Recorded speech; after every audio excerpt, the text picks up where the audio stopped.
ALLATRA Global Research Center presents. We are seeing people being diagnosed earlier compared to 50 years ago.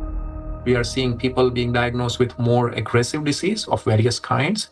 And we are seeing people having worse outcome compared to what they used to. And this is despite of all the advancement we have been able to make in the medical science in general. Do we expect the rise in neurodegenerative diseases, disabilities, and so forth? I think we are already seeing that rise. The rise in cancer rates worldwide is absolutely frightening. I think it's very legitimate to call it an epidemic. There's an increased rate of cancer worldwide in children and also in people much younger than I used to see. So what's going on now is that we're having a rise in people getting cancer, children, young adults, and it's probably not due to smoking or alcohol or anything. There seems to be something else, something in the environment that is causing this cancer at an alarming rate, and it's getting worse. So a very serious problem.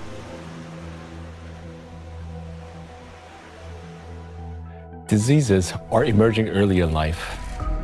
Today's generation is getting sick at ages when their parents were still healthy. And what's worse is that they're often battling not just one, but multiple chronic diseases simultaneously. How can this be happening despite all the advances in modern medicine?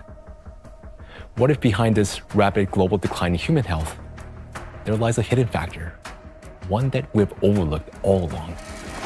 Nanoplastics, a threat to life. We're talking about microplastics, tiny particles that can't be seen with the naked eye. They're much thinner than a human hair, extremely fine.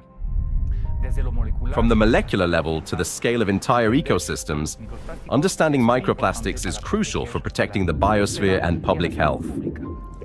I was also surprised that it took so long, to people to recognize that's a problem, because this plastic production increased super high in the 1950s, and we have now, I guess, something between 400 and 500 million tons of plastic production every year, and this keeps accumulating, and in all our ecosystems. So it's not only affecting the human life, but the whole ecosystem. So it's every individual, every plant, even bacteria.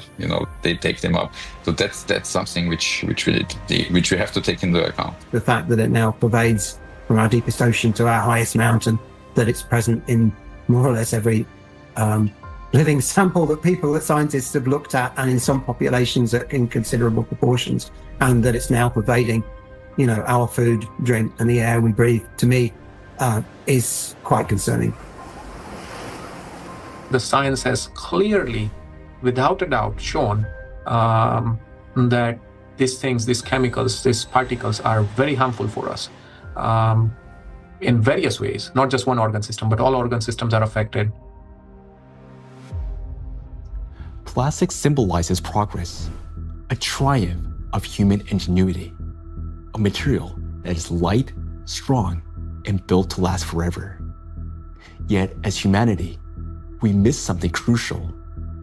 We fail to notice how the very material created to improve our lives began instead to endanger them.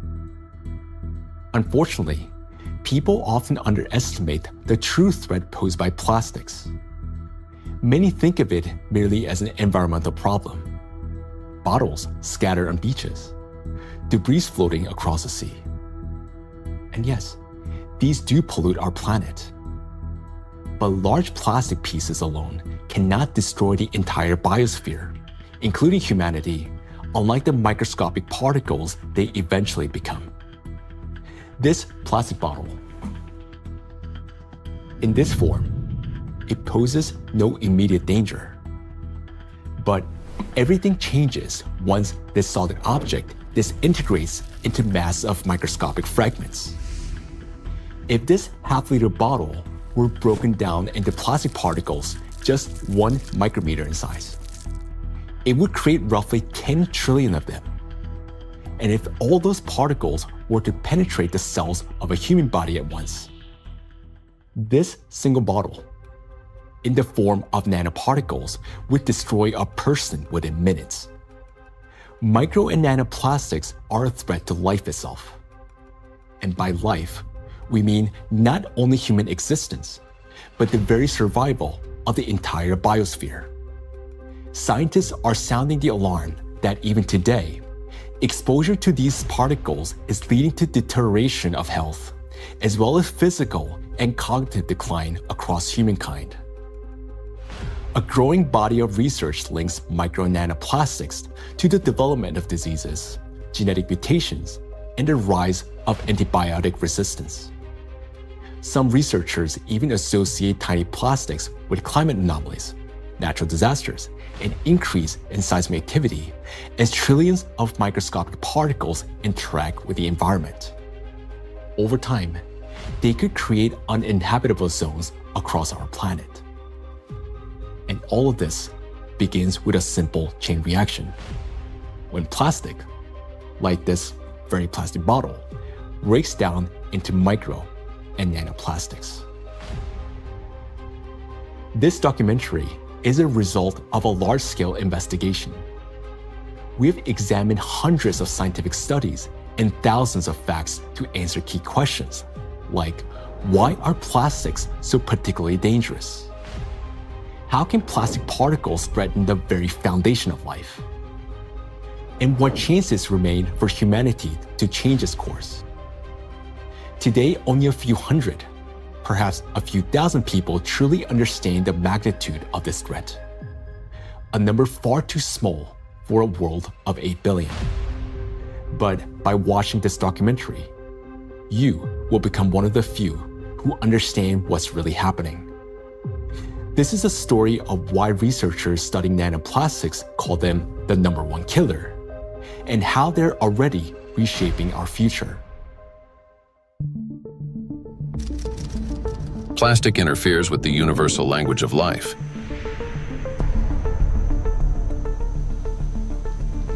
We are living in an era when life on Earth is disappearing faster than ever since the age of the dinosaurs. Currently, the extinction rate of species is 1,000 times higher than the natural extinction rates, making our time one of the most devastating periods in all of history in terms of biodiversity loss. The 6th mass extinction is already underway. The modern world is plunging into a biological collapse, like the ones in the past that wiped out up to 90% of all living creatures on the planet. While past global catastrophes were driven by volcanic eruptions or meteor impacts, today a new factor has joined these forces of nature, an invisible enemy created by humans, capable of destroying all life. Plastics are everywhere.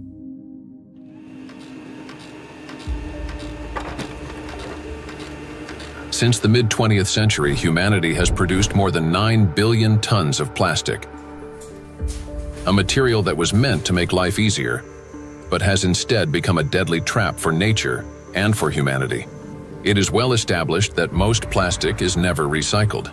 Professor Antonio Ragusa, an Italian obstetrician gynecologist and researcher who first identified microplastic in the human placenta, explains how it continues its journey through the biosphere. Of the millions and millions of tons of plastic we produce, less than 10% gets recycled. More than 90% is dumped into the environment.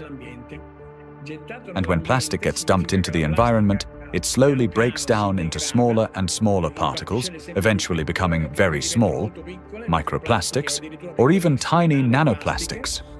These particles travel down rivers, reach the seas, spread throughout the oceans, and enter the fish we later eat, so they end up back inside us. The problem of microplastics has long been observed in ecosystems across the globe. Professor Sedat Gündoğdu of Çukurova University in Turkey, founder of a research group on microplastics and expert in marine biology and Mediterranean microplastic contamination, speaks about this growing concern. I'm working on fish biology mostly. I was working on fish biology since 2016.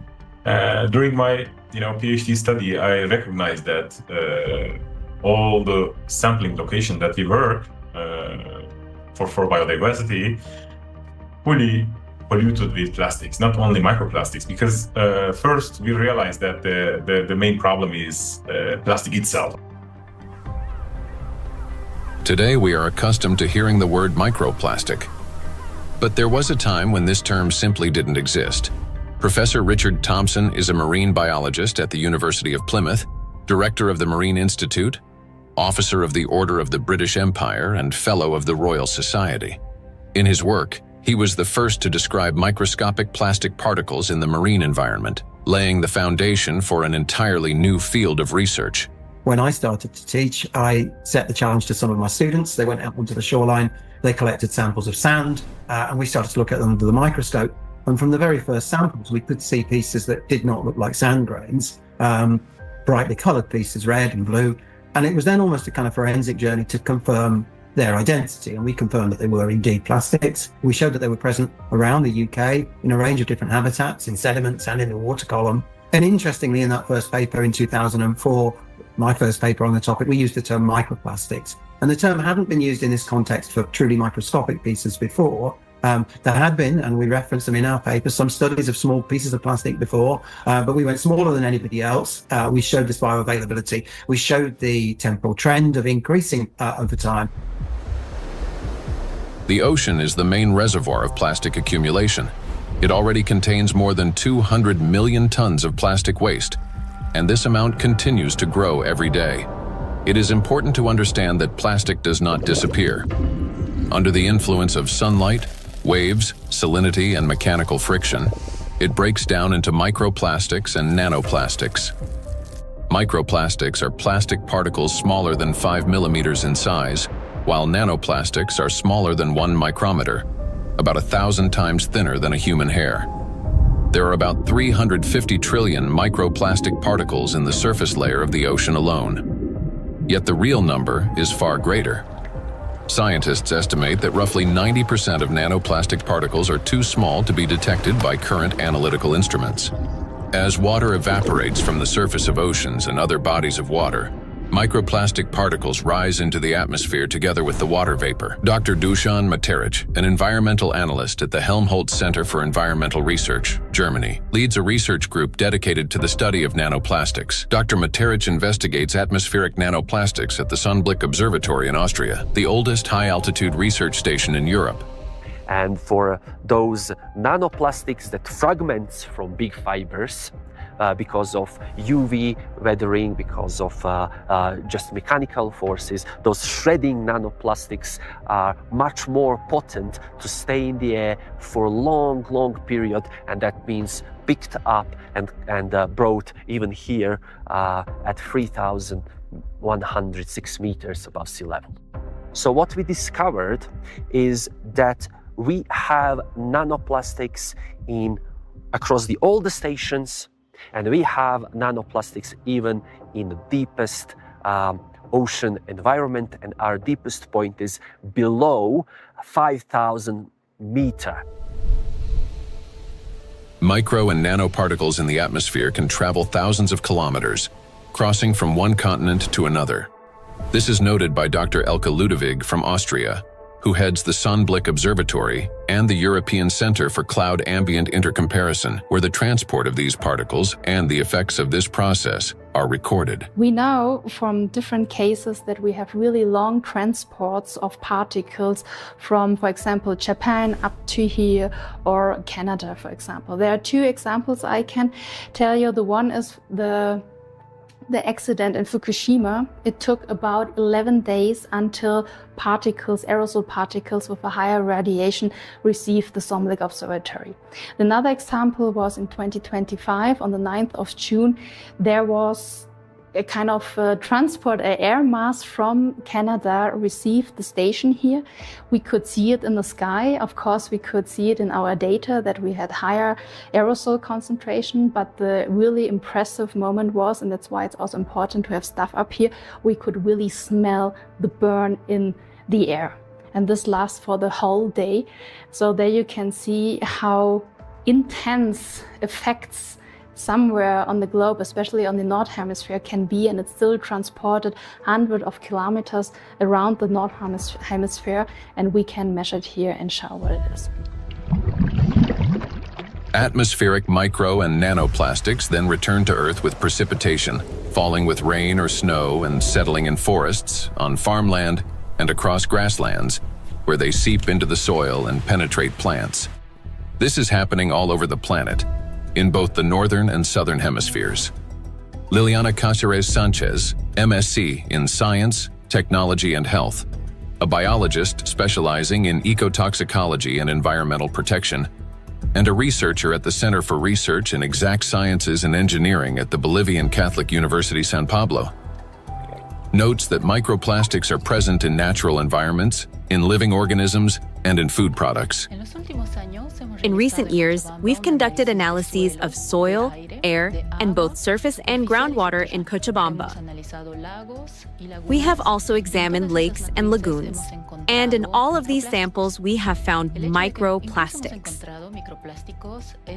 The fact that we found microplastics even in areas with no human presence suggests that microplastic particles are actively moving through the environment. In addition, we identified their presence in food and in living organisms. We detected microplastics in milk and other pasteurized products such as yogurt.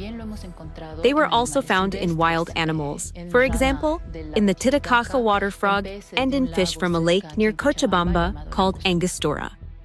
These findings confirm that microplastics have already become part of our food chain and ecological chain. Due to microplastic pollution, 1 in 10 grains of the world's 3 main food crops, rice, wheat, and corn, may die before harvest. In addition, researchers from the University of Catania have found high concentrations of microplastic particles in apples, pears, carrots, potatoes, lettuce, and broccoli. Overall, apples and carrots contained the highest levels of contamination, and fruits were found to have more plastic particles than vegetables. On dairy farms in several countries, microplastic particles have been found in samples of hay and other types of cattle feed. The presence of microplastics has also been confirmed in the milk and meat of cows and sheep, as well as in the lung tissue of pigs and in the stomachs and intestines of domestic ducks. This means that plastic has now become inseparable from livestock farming. Scientists from the University of Newcastle in Australia estimate that the average person today consumes around 250 grams of plastic per year through food, the weight equivalent of 50 plastic bags. Moreover, humans inhale micro and nanoplastics. According to studies, an adult can inhale up to 106,000 microplastic particles during a 2-hour walk in a large city. And in areas near bodies of water, that number significantly increases. We encounter micro and nanoplastic every day when we brush our teeth, take a shower, eat, run errands, go for a walk, wear our clothes, use household appliances, or take medications, and when we are working on a computer, riding public transport, drinking coffee on the go, shopping in a supermarket, or relaxing outdoors. Micro and nanoplastics are everywhere, and we barely notice how deeply these particles have become embedded in our everyday lives today. There are 3 ways plastic gets into the body: through inhalation, through the skin, and through food. And what happens next? It enters the bloodstream. Until fairly recently, about 15 years ago, people thought plastic was inert. And in fact, if you look at these plastic pellets, not microplastics but larger macroplastics, even if you put them in water, they just sit there quietly. It seems like they don't interfere much with the environment. But once they break down into micro and nanoplastics, they get into the human body through those 3 pathways, enter the bloodstream, and from there reach all the parenchymal tissues, that is, the organs, kidneys, liver, heart, arteries, veins, placenta, breast milk. Micro and nanoplastics have already become an inseparable part of the human body. They accumulate in the tissues of the intestines, heart muscles, and in the endocrine and reproductive organs, disrupting their functions. There isn't a single place in the human body they cannot penetrate. Studies show that the highest concentrations of nanoplastic have been found precisely in human brain tissue. Professor Lucas Kenner, a pathologist cancer researcher, director of the Christian Doppler Laboratory for Applied Metabolomics, and scientific director of the Micro-1 project studying microplastic and its effects on health, explains how micro and nanoplastic particles can evade the body's defense mechanisms and reach the brain within just a few hours. And we found out that particles which are in the bloodstream and cover themselves with cholesterol molecules, they easily can enter the blood-brain barrier, which is a very strict body barrier and protects the brain from toxic outside or even therapeutic substances. So it's, it's difficult, for instance, to treat brain tumors because the blood-brain barrier is so strict also for medications. But particles can enter quickly because they cover themselves with molecules will help them enter the blood-brain barrier. And this is for me, it was really very striking to see that, that these particles in 2 hours after we give them an oral gavage, they're already in the brain. Scientists at the University of New Mexico have found that in every gram of brain tissue in middle-aged individuals, there are about 4,900 micrograms of plastic. This means that today, around 0.5% of the human brain is composed of plastic. Simple calculations show that the human brain contains on average around 7 grams of plastic, roughly the weight of a plastic teaspoon. And such a teaspoon is already inside the human head. It is well known that micro and nanoplastics are dangerous because of toxic chemical additives they contain, such as phthalates and bisphenols. Treating diseases associated with just 3 chemicals of the most toxic additives found in plastics costs humanity $1.5 trillion a year. But this is only the tip of the iceberg, as overall more than 16,000 chemical compounds are used in the production of various types of plastics, each carrying its own potential risks to human health. Yet there is another factor, one far more dangerous and still vastly underestimated, in how nanoplastics affect the human body. It is precisely this factor that allows nanoplastics to easily penetrate the body's protective barriers, and once inside, they are virtually impossible to remove. The destructive impact of plastics at the chemical level has already been examined in another documentary, A Trap for Humanity, part of which focused on the toxic additives in plastics and their devastating effects for human health. Now, the dangers from chemicals are, of course, the most visible and widely discussed part of the problem. But as our investigation continued, we realized that the true danger of plastics lie beyond the chemistry, extending much deeper into the realm of physics. To understand why plastic particles are so dangerous, we must first understand their unique physical properties. Unique properties of plastic. At the micro and nanoscale, plastic particles acquire new physicochemical properties. They can retain surface charge for longer periods and interact with electrostatic fields and other molecules.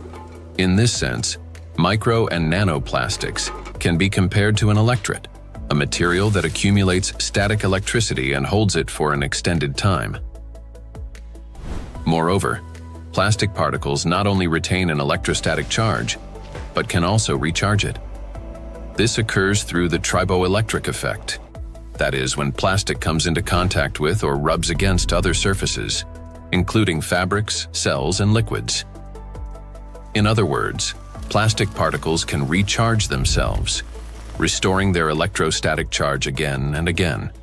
To understand how the properties of plastic differ from those of other materials, we conducted a simple experiment. Here, inside transparent plastic cups, we suspended several objects made of different materials: a metal needle, a wooden matchstick, a copper wire, and a strip of magnesium. Now, while these objects remained motionless when a plastic rod was brought close, everything changed dramatically when we rubbed the plastic rod against the wall. That is, all the suspended object began swinging and moved toward the rod. So, what caused this reaction? The answer lies in the electrostatic charge that formed on the plastic surface. For example, a wooden rod, unlike plastic, cannot hold such a charge. even after rubbing it with wool. The material caused no movement. The same was true for metal scissors, which showed no effect until the material touched a magnet. Only then did the metal needle respond. So this experiment clearly shows how material responds differently to electric and magnetic fields. Now, plastic stands out among other materials because it can not only accumulate, but also retain electrostatic charge for a prolonged period. This is distinct from wood, which quickly dissipates charge because of its moisture content, and therefore has little effect on other nearby objects. It's a dielectric material. Metals, on the other hand, do not hold charge but quickly redistributes it across their surface. They're conductors. Magnets, meanwhile, create magnetic rather than electric fields and thus cannot attract electrically neutral objects in the way a charged plastic can. So this is what makes electrostatically charged plastic so dangerous. It is an invisible force capable of changing everything around it. Once charged, plastic can attract even neutral particles, disrupting many natural physical processes. And as plastics breaks down into smaller fragments, micro and nanoplastics, it doesn't lose its properties. In fact, the impact of plastic on the environment and living organisms only intensifies as the particles become smaller. It's the charge that makes plastic especially dangerous to all life on our planet.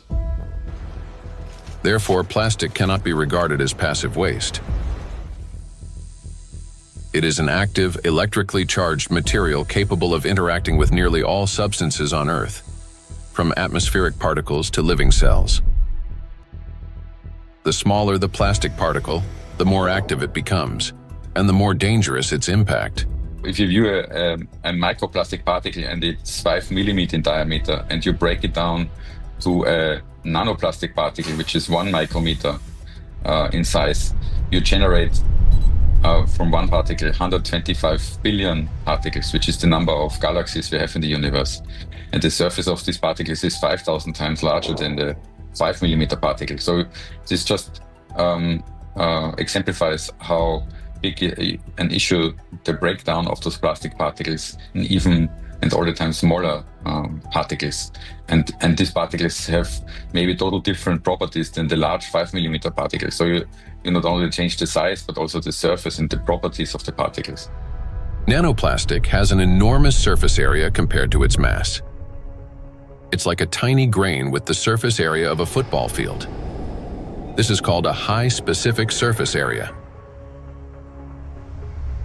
The larger the surface, the greater the particle's ability to accumulate and retain electrostatic charge, and the more active sites it contains that bind proteins, metal ions, lipids, and other molecules from the surrounding environment can attach.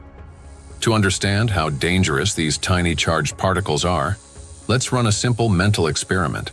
For example, we have an ordinary 1.5 volt battery. If we divide it into 125 billion tiny batteries, and suppose each of them still had the same power output of 1.5 volts, their aggregate power would equal 187.5 billion volts. Imagine how much greater the voltage will become. Similar things happen with plastic. When a single fragment of plastic is divided into 125 billion particles, each carrying a charge, the amount of charge increases. Today, millions of tons of plastic in our biosphere are constantly breaking down into smaller and smaller particles, each carrying an electrostatic charge that allows it to penetrate everywhere.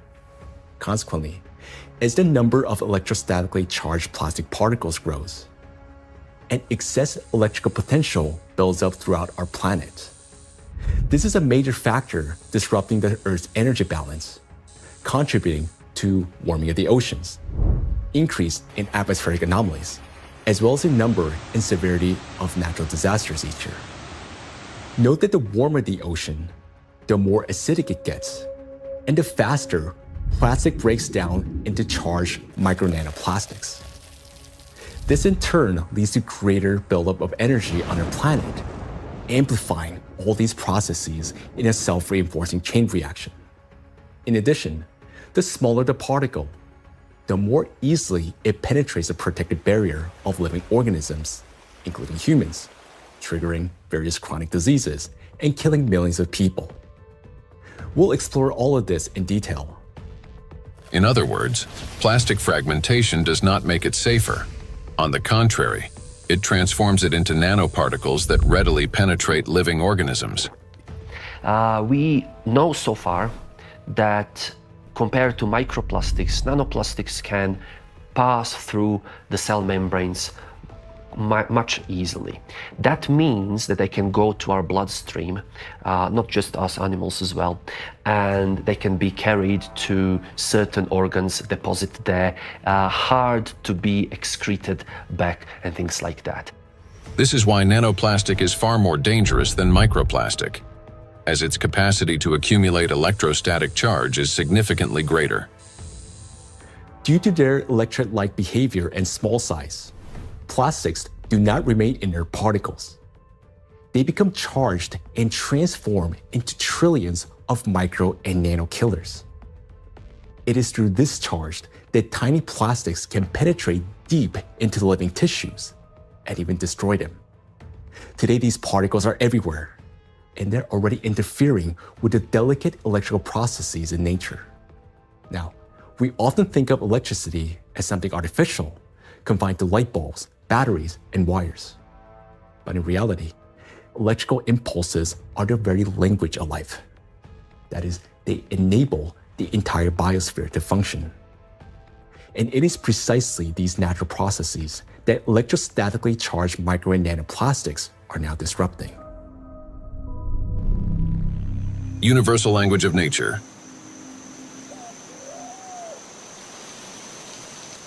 The universal language of nature is invisible, yet it is what connects all living beings into a single whole. Forests. In forests, tree roots are linked with fungal networks, forming a complex and interconnected system beneath the soil that scientists call the wood wide web. This network not only distributes water and nutrients, but also enables plants to exchange information. Plants communicate in two major ways: chemically, by releasing specific molecules, and electrically, by sending electrical signals similar to nerve impulses in animals and humans. For example, when insects attack, a tree generates an electrical signal that triggers defensive responses. This signal can travel through roots into the fungal network, reaching other trees. A similar effect was detected by scientists during a solar eclipse. The bioelectric signals of trees began to synchronize, forming a single impulse. The oldest trees responded first, as if they remembered such events and were warning the younger ones. Through electrical signals, plants can coordinate their growth, warn each other of danger, adapt collectively to stress, and even store shared memory. It is precisely this finely tuned system that is now being disrupted by micro and nanoplastics. Today, forests have become vast reservoirs of microplastics. Research shows that forests capture microplastic from the atmosphere. As air currents pass through forests, they carry tons of microplastic particles. The forest functions as a massive filter. Tree canopies and leaves literally comb out particles from the air. In the past, this process helped purify the atmosphere from dust and dirt. Today, however, along with these natural particles, micro and nanoplastic are also being trapped. Unlike dust, which can become part of organic matter, plastic does not decompose. It remains in leaves, accumulates in soil, and persists in forest air. Every day, dozens of microplastic particles settle on each square meter of the forest canopy. Scientists estimated the annual deposition of microplastics in forest soils and showed that it correlates with the scale of plastic production in Europe. Assuming that atmospheric fallout is the primary source, they concluded that roughly 400,000 microplastic particles per square meter could accumulate in forest soil over a 70-year period. Charged particles distort bioelectrical signals and deprive forests of their ability to adapt and survive. Negatively charged nanoparticles penetrate plant roots more easily, disrupting nutrient absorption.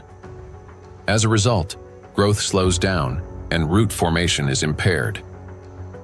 In addition, electrostatically charged micro and nanoparticles of plastic adhere to leaves and penetrate plant cells, impairing photosynthesis.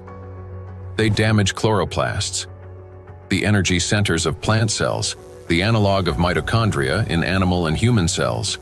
Prolonged exposure to micro and nanoplastics reduces the ability of plants to produce oxygen. Some of the world's forests, such as the eastern forests of the Amazon, are already emitting more carbon dioxide than they produce oxygen. Animals. Micro and nanoplastics can penetrate the brains of animals. Electrostatically charged plastic particles damage brain cells and disrupt the transmission of nerve impulses. This causes malfunctions in the nervous system, from reduced vision, hearing, and smell to impaired motor coordination. As a result, animals struggle to navigate, find food, avoid danger, and to communicate with one another. And all of this greatly reduces their chances of survival. These effects mirror the early signs of neurodegenerative diseases in humans. According to the Worldwide Fund for Nature, over the past 50 years, the global population of wild animals has declined by nearly 70%. People can't even protect those they've taken responsibility for. Household pets are also poisoned by micro and nanoplastics. Pet food contains PET, the same plastic used to make bottles. Moreover, microplastic particles have been found in the tissues of cats and dogs. Scientists analyzed tissue samples from 49 animals, 24 cats and 25 dogs, that had died of natural causes and found that more than 70% of them had microplastics present in multiple organs.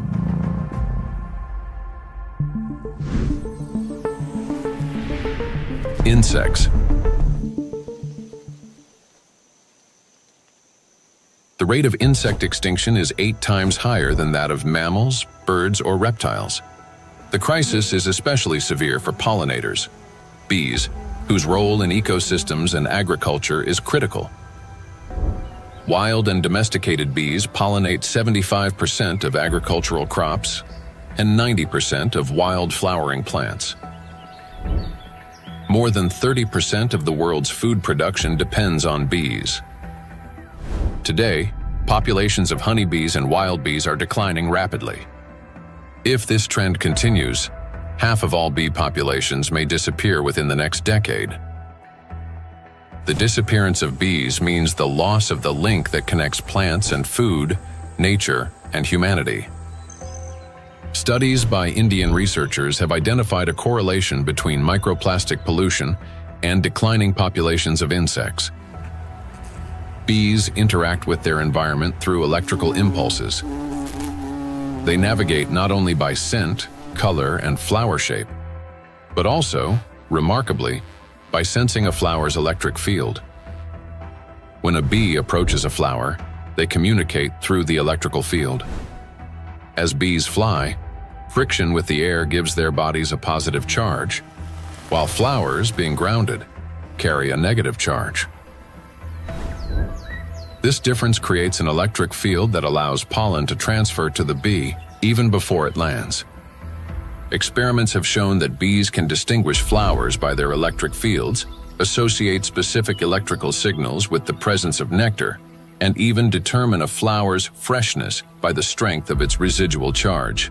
After a flower has been visited, its electric field weakens, and other bees can read the signal that the flower contains less nectar. Moreover, the bee's own electric charge can stimulate a plant to release fragrance, attracting even more pollinators. Thus, an entire electrical communication system operates between bees and flowers.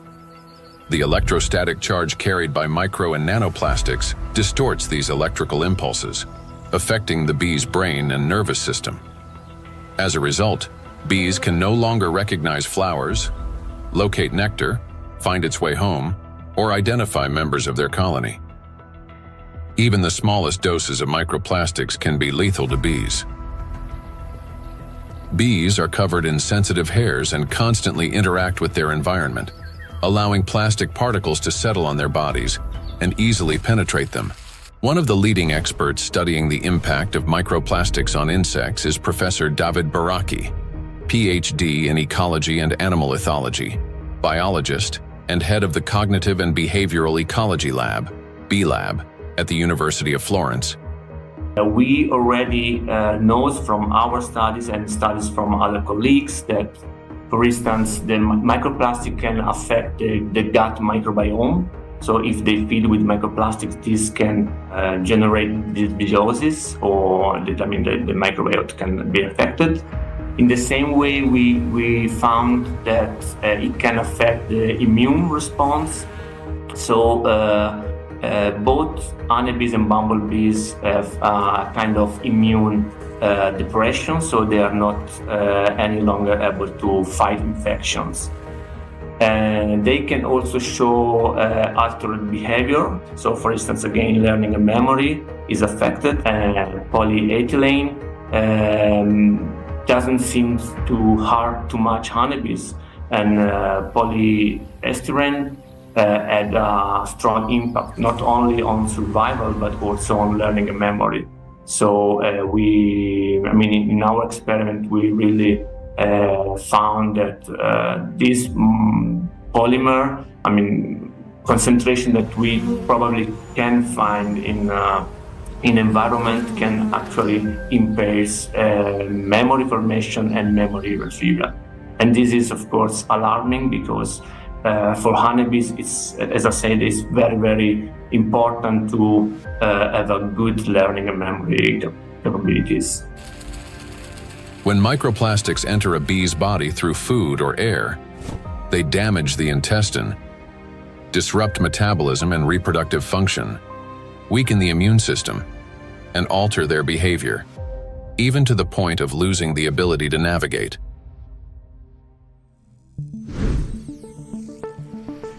Birds. Across the globe, scientists are observing an alarming trend. The number of wild birds is rapidly declining. In North America alone, over the past 50 years, approximately 3 billion birds have disappeared. That is a quarter of the entire bird population. Electrical signals play as vital a role in the lives of birds as they do throughout the entire biosphere. The avian nervous system functions through transmission of electrical signals from the brain to all parts of the body. Those impulses control movements of wings, tail, and body in flight, vision and coordination, cognitive responses, for example, evading predators, song and vocal communication. Birds are true living navigators capable of traveling thousands of kilometers and returning precisely to the same locations year after year. Scientists have discovered that many migratory birds use Earth's magnetic field for orientation. Imagine an airplane. A pilot sees a radar screen with lines and markers to avoid getting lost in the sky. For birds, their eyes serve as such a radar. Specialized molecules in their eyes detect both light and Earth's magnetic field, converting them into electrical signals. In the brain, those signals form an image with field lines superimposed on the real world. A bird simultaneously sees clouds, land, and its magnetic radar, allowing it to maintain course in any direction with ease. Electrostatically charged micro and nanoplastic particles entering a bird's body distort electrical impulses and disrupt functioning of its nervous system. This leads to loss of motor coordination, weakened memory and learning ability, and impaired vocalization and spatial orientation. Externally, this manifests as increasingly erratic flight, unstable behavior, and even softer, weakened chirping. Nestlings are especially vulnerable. Many do not survive to adulthood, and those that do often exhibit cognitive impairments. However, that's not all. Plastics damage the liver, kidneys, stomach, and brain of birds, causing symptoms that resemble Alzheimer's disease. Even birds that appear healthy lose the ability to adequately care for their partners and offspring, sharply reducing their chances of successful reproduction.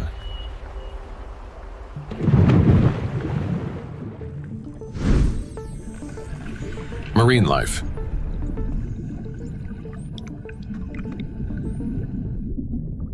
Beneath the surface reigns a unique world where vision weakens and sounds become distorted.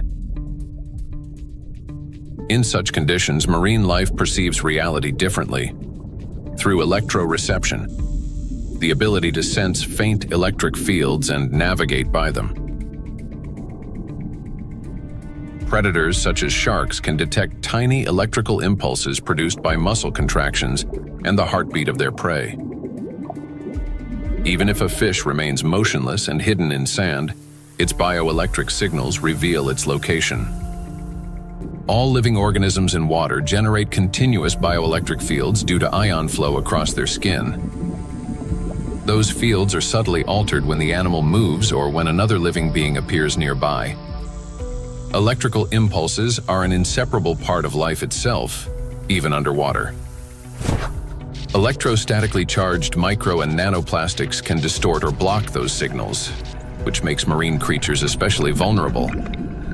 As a result, marine animals and fish lose their ability to accurately locate prey, avoid predators, and follow migration routes. This threatens their survival and leads to population declines. Furthermore, fish exposed to microplastics exhibit a wide range of toxic effects, from immune system dysfunction to altered blood composition. Signs of neurotoxicity, growth retardation, and reduced reproductive capacity have also been documented in fish.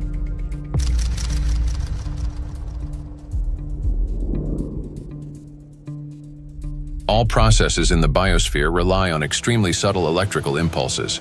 It is these impulses that become distorted by electrostatically charged micro and nanoplastic. Micro and nanoplastics have already permeated every environment and integrated into all ecosystems. The examples given here represent only a small part of a global problem. Disruptions are occurring throughout the biosphere without exception, and the outcome is the same everywhere. Distortion of signal transmission, breakdown of biological connections, malfunction of living systems, and ultimately, the death of life itself. Micro and nanoplastics are everywhere, and everything they touch is slowly dying.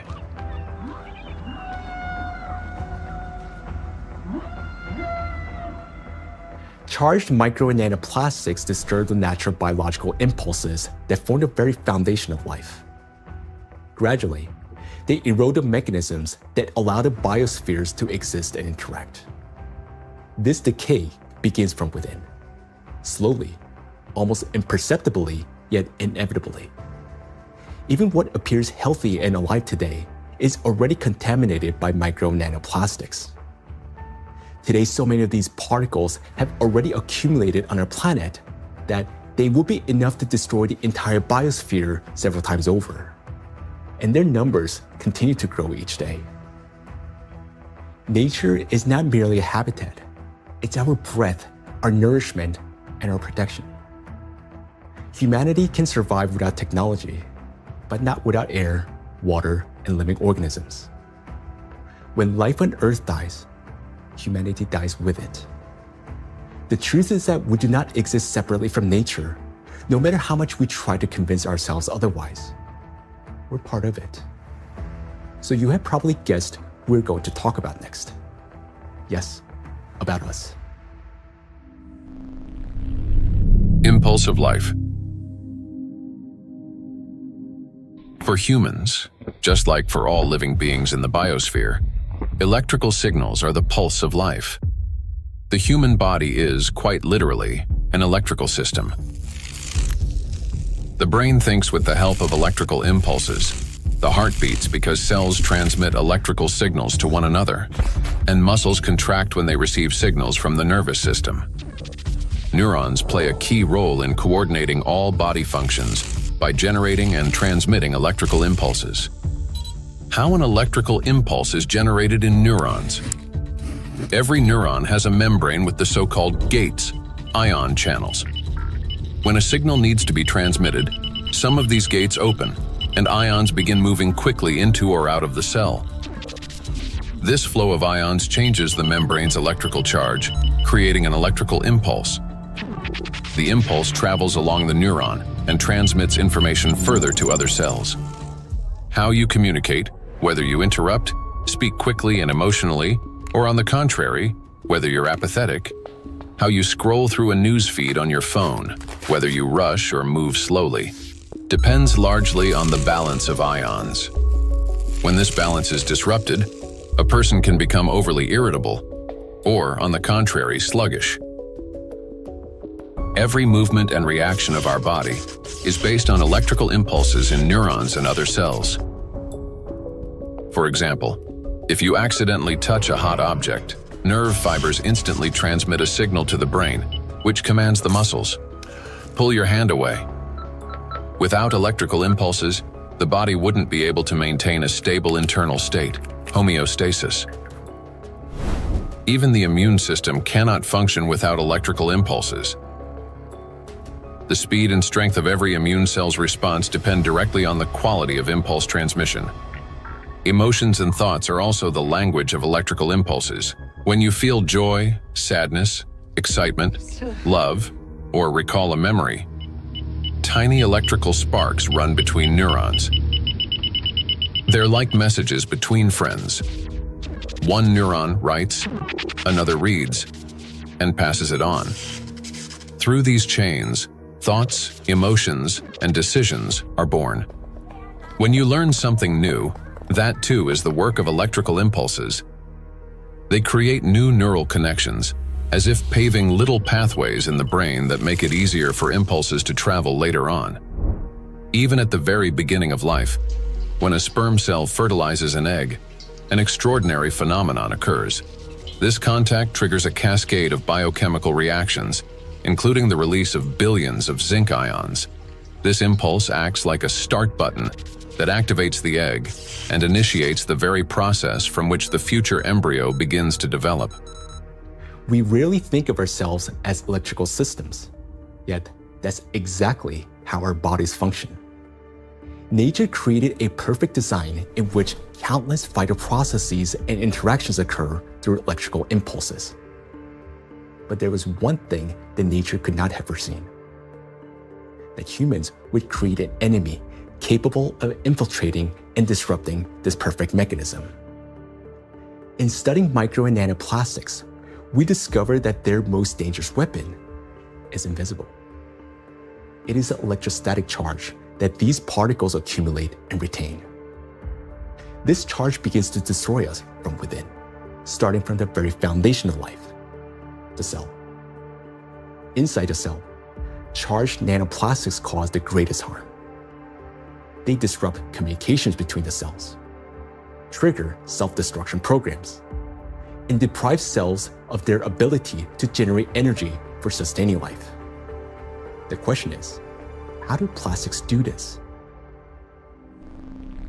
How do micro and nanoplastics damage the body's cells? Disruption of interactions between neurons. Electrostatic charge and extremely small size allow nanoplastic particles to penetrate inside human cells. The impact of nanoplastics on cell function can be clearly traced in neurons, cells of the nervous system, as their function is directly linked to the generation and transmission of electrical signals.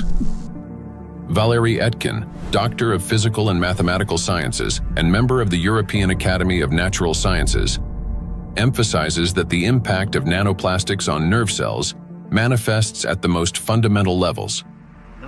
Nanoplastics significantly influence the generation and transmission of neural impulses through multiple mechanisms that disrupt ion transport and the electrical activity of neurons responsible for transmitting nerve signals in the body. Each neuron functions like a miniature battery. It constantly maintains a difference in electrical charge between the inside and outside of its membrane. This enables the neuron to be ready to transmit a signal at the right moment. Charged nanoplastic disturbs this delicate balance, making the cell behave unpredictably. A neuron may activate prematurely, like a light flickering on without command, or conversely, fail to transmit a signal when needed. Such interference disrupts the operation of entire neural networks, like a city experiencing power outages, where neighborhoods go dark one after another, leading to a blackout. In addition, as shown by research conducted by Chinese scientists from Southern Medical University in Guangzhou, nanoplastic interferes with the operation of ion channels. Nanoplastic carrying an electrostatic charge can interact with these channels and alter their structure. As a result, the gates may fail to open or remain open for too long. This also disturbs normal signal transmission throughout the nervous system. When electrostatic interactions occur with charged membrane lipids, they cause a redistribution of charged lipids and proteins within the membrane, which leads to impaired functionality of these lipid membranes. This results in localized changes in ion concentration and the formation of ion concentration gradients around charged particles. The function of ion pumps, which are essential for maintaining ion balance, becomes disrupted. Ion pumps are mechanisms that move substances against their concentration gradients, a process known as active transport. When these processes become unbalanced, they accumulate energy that can later be used by biological systems to perform work. And so, the work of these pumps may be disrupted, yet it's one of the core mechanisms underlying biological activity. Signal transmission between neurons is a complex yet remarkably coordinated electrochemical communication process in which special molecules, neurotransmitters, play a crucial role. These molecules act as couriers, transferring information from one neuron to another in a strictly ordered manner. Nanoplastic particles carrying an electrostatic charge can interfere with the release of neurotransmitters or trigger their discharge without proper signaling. As a result, chaotic and false signals emerge in the brain, as if the nervous system can no longer distinguish what messages to send, when to send them, or where they should go. Any disruption in communication between neurons inevitably affects our mental state. If you find yourself becoming forgetful or absent-minded, if you have difficulty concentrating or remembering even simple things, it may be a sign that the degradation of neural connections has already begun. Nanoplastics not only interfere with communications between neurons, but they also penetrate directly into cells and even trigger their self-destruction.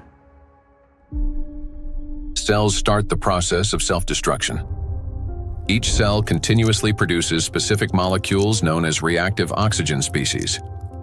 These molecules participate in processes of growth, division, and programmed cell death. Under normal conditions, their levels are regulated by the cell's defense system, antioxidants, acting as cleaners. Antioxidants rapidly neutralize excess reactive oxygen species, preventing them from damaging the organism. When a cell is exposed to irritants, such as infection, injury, or toxins, it produces elevated levels of reactive oxygen species, which in excess can damage vital cellular structures. This leads to oxidative stress, a kind of chemical assault within the cell. In response to damage and oxidative stress, a natural defense mechanism is activated: inflammation. Its purpose is to eliminate the source of injury and restore balance. However, in the case of electrostatically charged nanoplastic, this mechanism ceases to function properly. Plastic particles remain inside the cell and act as a continuous irritant. The inflammation does not subside and becomes chronic. As a result, DNA, proteins, membranes, and other key cellular structures are damaged. Ultimately, the cell either can no longer function properly or initiates its own self-destruction. We've done remarkable studies and discovered that plastic embeds itself inside the cytoplasm. The cytoplasm contains organelles, small structures that keep the cell alive and functioning.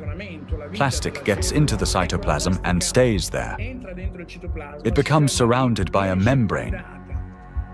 Similar to the cell membrane, the cell isolates it because it wants to destroy it. And it starts producing enzymes and other substances the cell normally uses when it's invaded by microbes, viruses, bacteria, or antigens. But unlike those natural invaders, plastic is indestructible, as we said. So the cell is essentially subjected to chronic stress, and eventually it becomes diseased. The Microplastics Research Group at the Bolivian Catholic University in Cochabamba uses aquatic planarians, small organisms that serve as highly useful biological models. Their strong regenerative capacity makes it possible to detect early changes in cellular processes similar to those that occur in other animals. Microplastics, especially when combined with other pollutants such as metals, are already affecting living organisms.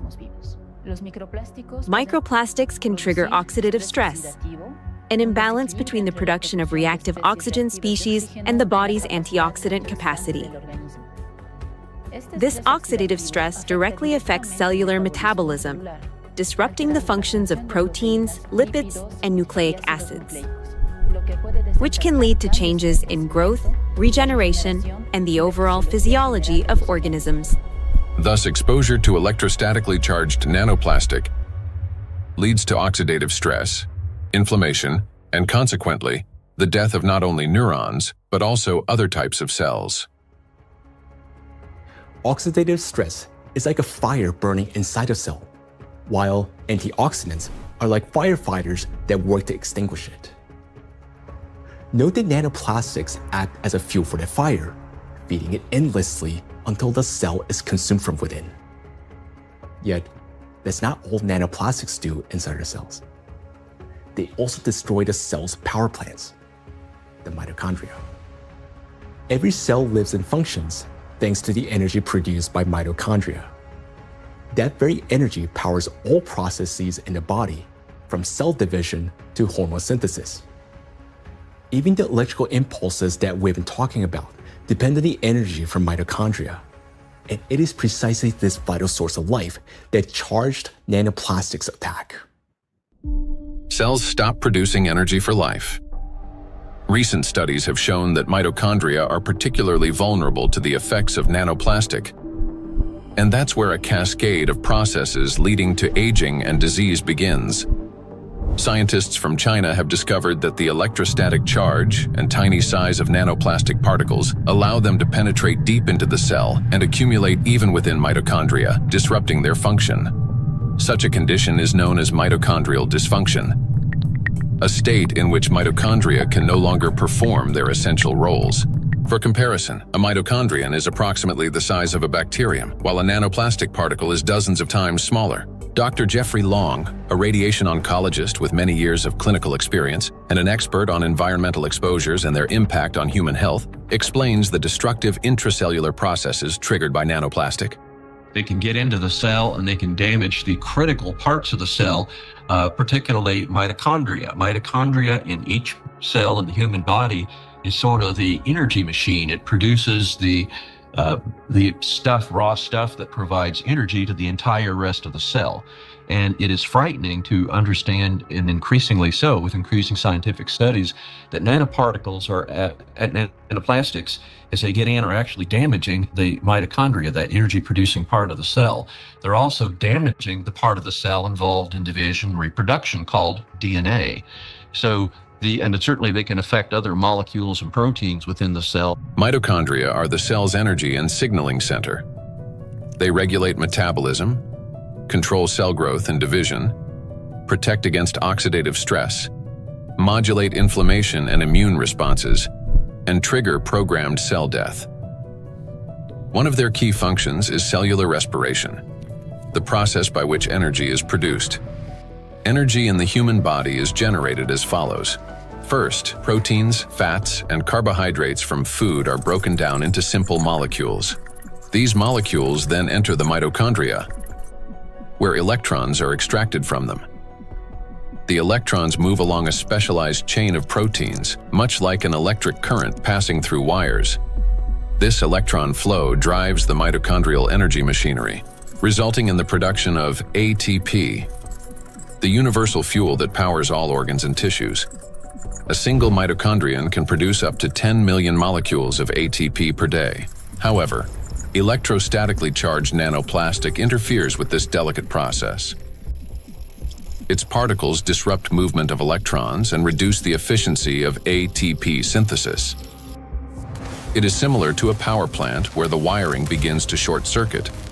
The generator falters, energy output drops, and the entire system starts to fail more quickly. Mitochondria have their own DNA, a set of instructions for energy production. Without it, mitochondria cannot generate energy, and the cell gradually loses its power source and begins to deteriorate. Exposure to nanoplastic causes mutations to accumulate rapidly in mitochondrial DNA, further impairing mitochondrial function. Studies published in 2023 demonstrated that 50 nanometer polystyrene nanoparticles sharply reduce ATP production and increase the number of mutations in mitochondrial DNA. We have studies on this, with dramatic images taken using a scanning electron microscope, as well as a transmission one, where you can actually see plastic destroying the mitochondria, the structures that produce a cell's energy. Chronic exposure to nanoplastic turns cells into a battlefield. Their electrostatic charge prevents mitochondria from carrying out their essential functions, and this disruption marks the beginning of the slow decline of cells, tissues, and organs. We have now seen the key mechanisms by which charged nanoplastic particles damage cells. Each of these processes is destructive on their own, but they also occur simultaneously and amplify one another's effects. This chain reaction unleashes avalanche of damages leading to cell death, and ultimately causing systemic breakdowns and accelerating biological aging. Micro and nanoplastics accelerate aging.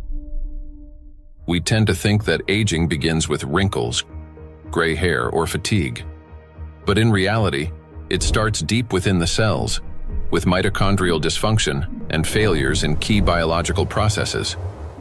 Over time, damaged and dying cells accumulate, and the body loses its ability to renew itself. Aging is the gradual wear and tear of life's internal mechanisms. Scientists identify several main mechanisms of aging, such as oxidative stress, mitochondrial dysfunction, chronic inflammation, telomere shortening, DNA damage accumulation, epigenetic alterations. These same mechanisms underlie various diseases. When mitochondria can no longer produce sufficient energy, when DNA damage accumulates, and when inflammation becomes chronic, the organism grows increasingly vulnerable.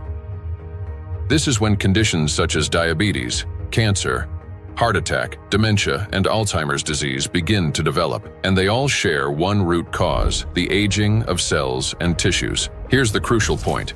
Electrostatically charged nanoplastic induces the same processes: oxidative stress, DNA damage, mitochondrial dysfunction, telomere shortening, chronic inflammation, and epigenetic alterations. Thus, electrostatically charged nanoplastic artificially accelerates cellular aging. What once unfolded over decades can now progress many times faster under its influence. And we are already witnessing the consequences. Diseases are becoming younger. Scientists have found that modern generations develop illnesses earlier and accumulate more chronic conditions than their parents did at the same age. Even a difference of just a few years now translates into noticeably higher rates of disease. Cancer and hypertension remain the most common conditions. Moreover, each subsequent generation shows an increase in the number of chronic conditions in a single individual. Diseases once considered age-related are increasingly found in young people. Notably, this trend coincides with the growing plastic pollution of the environment. As a result of exposure to electrostatically charged nanoplastic, the biological cell age of people in their 20s or 30s may already correspond to that of a 50 to 60-year-old person.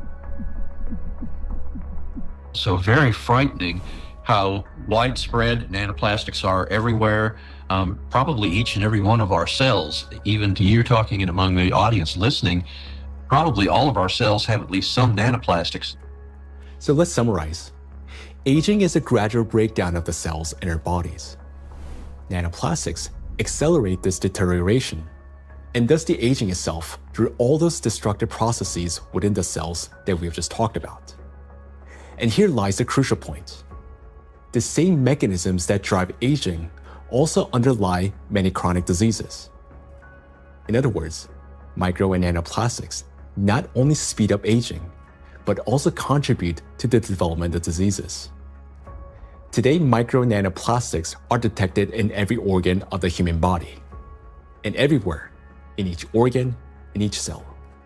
The tiny plastic particles trigger a cascade of internal destruction. Nanoplastics damage cell membranes, disrupt ion channels, induce oxidative stress, disable mitochondria, and provoke genetic mutations.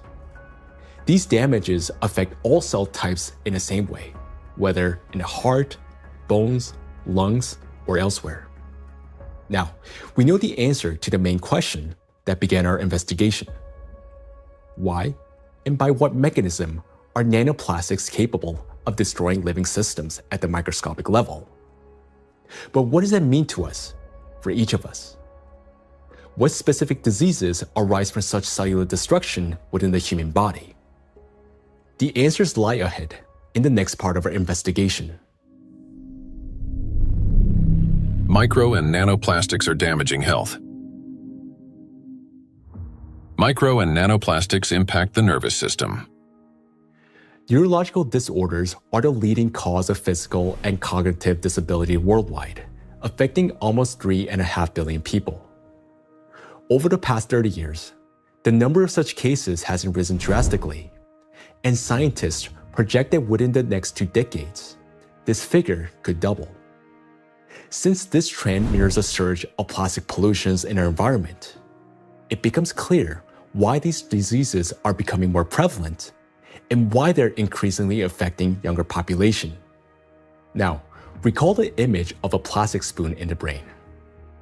Unfortunately, it doesn't sit there inert or harmless. Electrostatically charged plastic particles attack neurons, the brain cells that are responsible for most of our thoughts and movements.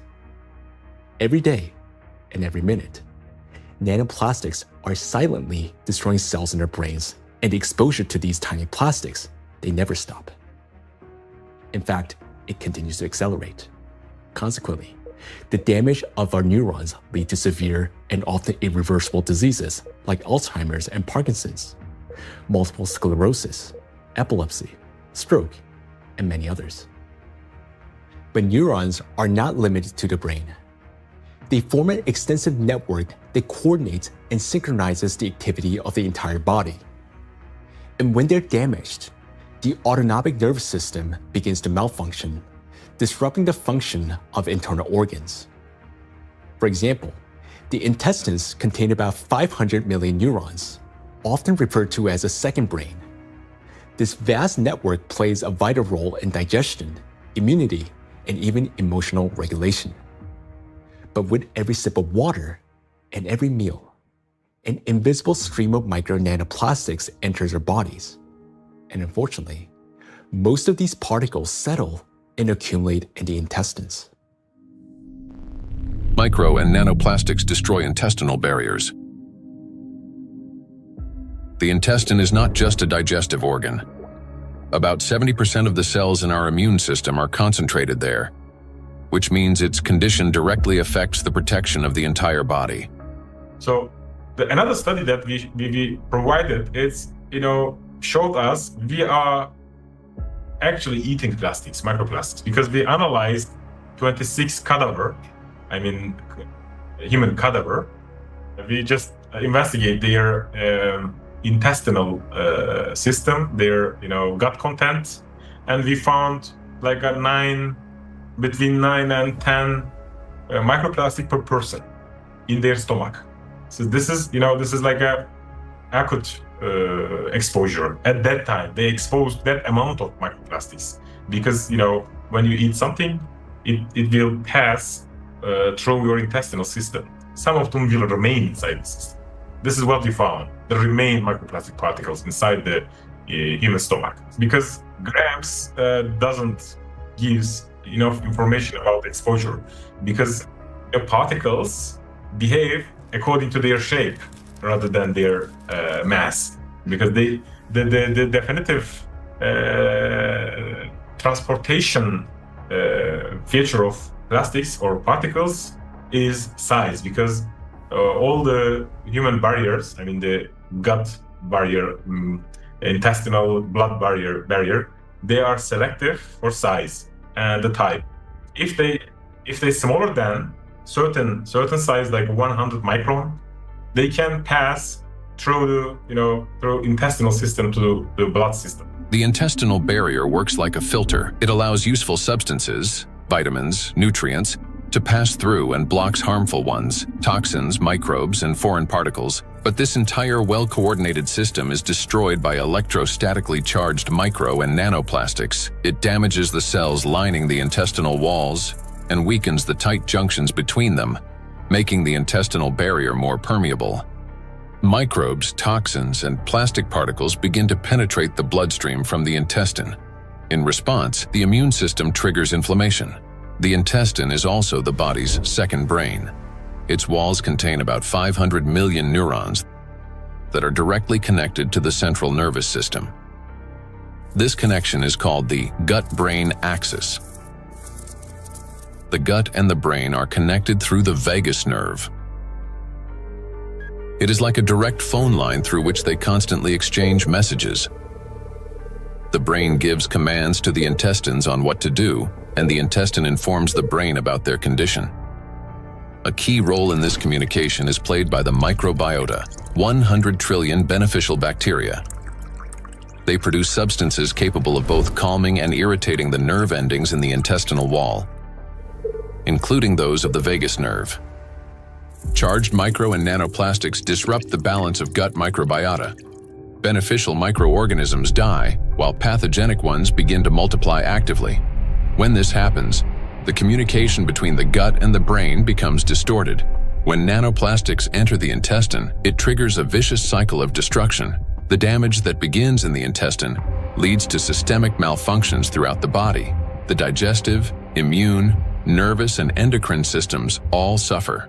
This accelerates the body's aging process and increases the risk of serious diseases such as irritable bowel syndrome and inflammatory bowel diseases, allergies and autoimmune diseases, depression, anxiety and cognitive disorders, obesity and diabetes, cardiovascular diseases, neurodegenerative diseases, such as Alzheimer's and Parkinson's. Micro and nanoplastics destroy immunity. Researchers from the University Medical Center Utrecht discovered that immune cells exposed to nanoplastic die 3 times faster than those that are not. Such accelerated death of immune cells severely weakens immunity and reduces the body's ability to fight infections. This contributes to the spread of inflammatory reactions throughout the body. Scientists from Zhengzhou University and Henan Cancer Hospital in China have found that nanoplastics penetrate even into the bone marrow and the thymus, the organs where blood and immune cells originate and mature. The bone marrow performs 2 key functions. On the one hand, it is a blood cell factory, where red blood cells, white blood cells, and platelets are formed. On the other, stem cells of the bone marrow play a role in regenerating bones, cartilage, muscles, and fat tissue. The impact of nanoplastics on stem cells means damage to the very foundation of regeneration. First, blood formation worsens. Anemia can develop due to a lack of red blood cells. Immunity decreases due to fewer white blood cells. And the risk of bleeding rises because of platelet deficiency. Second, Damage to bone cells makes bones more fragile, increasing the risk of fractures and slowing their recovery. Nanoplastics not only destroy the immune system, but through its electrostatic charge, they also create conditions for the reproduction and resilience of pathogens. A study from the University of Illinois showed that positively charged nanoplastic particles increase physiological stress in gut bacteria such as E. coli, making them more pathogenic. The electrostatic charge plays the decisive role here. It is what increases the pathogenicity of microorganisms. At the same time, nanoplastic particles without electrostatic charge did not cause physiological stress in bacteria, and their danger to humans did not increase.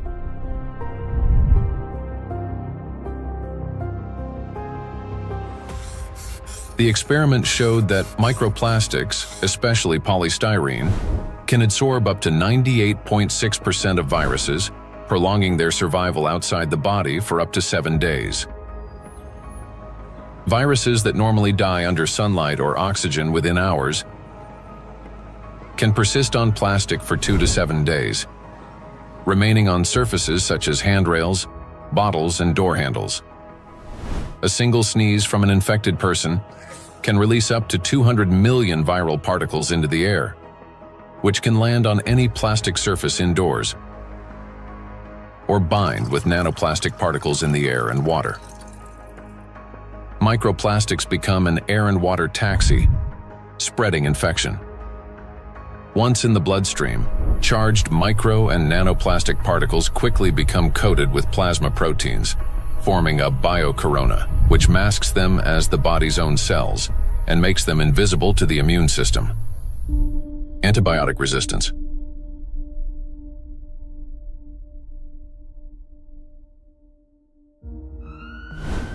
In 2019, antimicrobial resistance was directly responsible for more than 1 million deaths, with nearly 5 million additional deaths linked to related complications.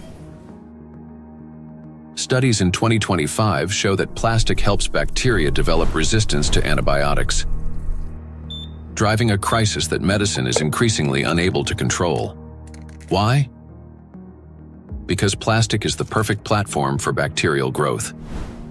On its surface, they easily form biofilms, a dense protective layer shielding bacteria from sunlight, drying out, immune system attacks, and, most importantly, from antibiotics. Just like viruses, bacteria can survive on plastic longer than on other materials, sometimes for 3 days or more. This makes microplastic an efficient carrier of dangerous microbes through water, soil, and food. Paul Dabzak, PhD in water chemistry and microbiology, researcher at Center for Research in Exact Sciences and Engineering at the Bolivian Catholic University San Pablo, notes that the presence of biofilms on microplastics makes them even more dangerous. In the laboratory, we study how microplastics interact with metals and microorganisms. We observe that microplastics can absorb metals through both physical and chemical sorption processes, and that this ability increases in the presence of bacterial biofilms that develop on the surface of the particles. These interactions depend on the type of plastic and the size of the particles, which alters their electrostatic charges. This causes microplastics to act like a magnet, attracting even more contaminants to their surfaces. In laboratory conditions, researchers from Boston University found that when bacteria come into contact with microplastic, they activate a special metabolic process linked to electron transfer. Simply put, plastic particles can share electrons with bacteria, acting as a kind of power bank for them. This process is called extracellular electron transfer. It gives bacteria extra energy, which first of all, makes them stronger, helps them divide faster, mutate, and build resilient multi-layered biofilms that block antibiotics from penetrating. Secondly, this extra energy directly accelerates antibiotic resistance. What's worse, even after plastic was removed from the experiment, bacteria retained their new properties. They mutated, became more resistant, and continued forming strong biofilms on other surfaces, even without plastic support. This means plastics may accelerate the rise and spread of the so-called superbacteria that are resistant to drug treatment. According to WHO estimates, by 2050, antimicrobial resistance will claim 10 million lives every year. Meanwhile, new antibiotics are being developed far more slowly than bacteria evolve. So think about this. Charged microplastics not only help bacteria to survive, but they also enable them to mutate into superbacteria that are resistant to antibiotics. This discovery reshapes our perspective on plastic pollution because we now understand that the problem is far more alarming than we have previously believed. And each year, the threat of antibiotic resistance is growing. In many countries, standard drugs are already losing their effectiveness, and even common infections are becoming increasingly difficult to treat. If this trend continues, antibiotics could soon become entirely useless. Micro and nanoplastics affect the respiratory system. The inhalation pathway of micro and nanoplastics is especially dangerous because plastic particles carrying an electrostatic charge can reach not only the lungs, but also travel directly into the brain through the olfactory pathway. Chinese researchers have estimated that in just 2 hours outdoors, an adult can inhale up to 106,000 microplastic particles, and a child about 73,000. Given the lower body mass of children, the concentration of inhaled microplastics per kilogram is on average 4 times higher in children than in adults. Once inside the respiratory tract, micro and nanoplastic particles carrying an electrostatic charge trigger a chain of destructive reactions in every cell of the bronchi and lungs. They cause oxidative stress and chronic inflammation, leading to severe consequences such as the onset and worsening of bronchial asthma, progression of chronic obstructive pulmonary disease, pulmonary fibrosis, in which healthy lung tissue is replaced by scar tissue, and an increased risk of malignant tumors of the respiratory tract. In a study conducted in 2021, microplastics were found in 13 out of 20 lung tissue samples. In patients with respiratory diseases, particles were found in every sample of throat phlegm. What's more, plastic fibers have been discovered in malignant lung tumors. According to the World Health Organization, lower respiratory tract infections remain the world's deadliest infectious disease and rank among the top 5 leading causes of death. Cancer of the trachea, bronchi, and lungs ranks 6th among the leading causes of death. Micro and nanoplastics disrupt the functioning of the heart and blood vessels. Cardiovascular diseases are the leading cause of death worldwide. Despite tremendous efforts by the scientific community to develop and introduce innovative treatments, both the incidence and mortality from these diseases continue to rise. How do micro and nanoplastics damage the heart and blood vessels? The main thing electrostatically charged nanoplastics do is they destroy the mitochondria inside our cells. The heart is one of the body's most energy-demanding organs, and it's the mitochondria, the energy producers, that give it the power for every single beat. And when mitochondria start to malfunction, the heart literally stalls. It no longer has enough energy to maintain a normal rhythm or strong contractions. Heart attacks and strokes remain the world's leading causes of death among all diseases. In this context, it's especially alarming that scientists have found micro and nanoplastics inside atherosclerotic plaques, dense deposits within arterial walls that narrow the vessels and can obstruct blood flow. When a vessel becomes constricted or a clot forms, blood circulation to the heart or brain is disrupted, sharply increasing the risk of a heart attack or stroke.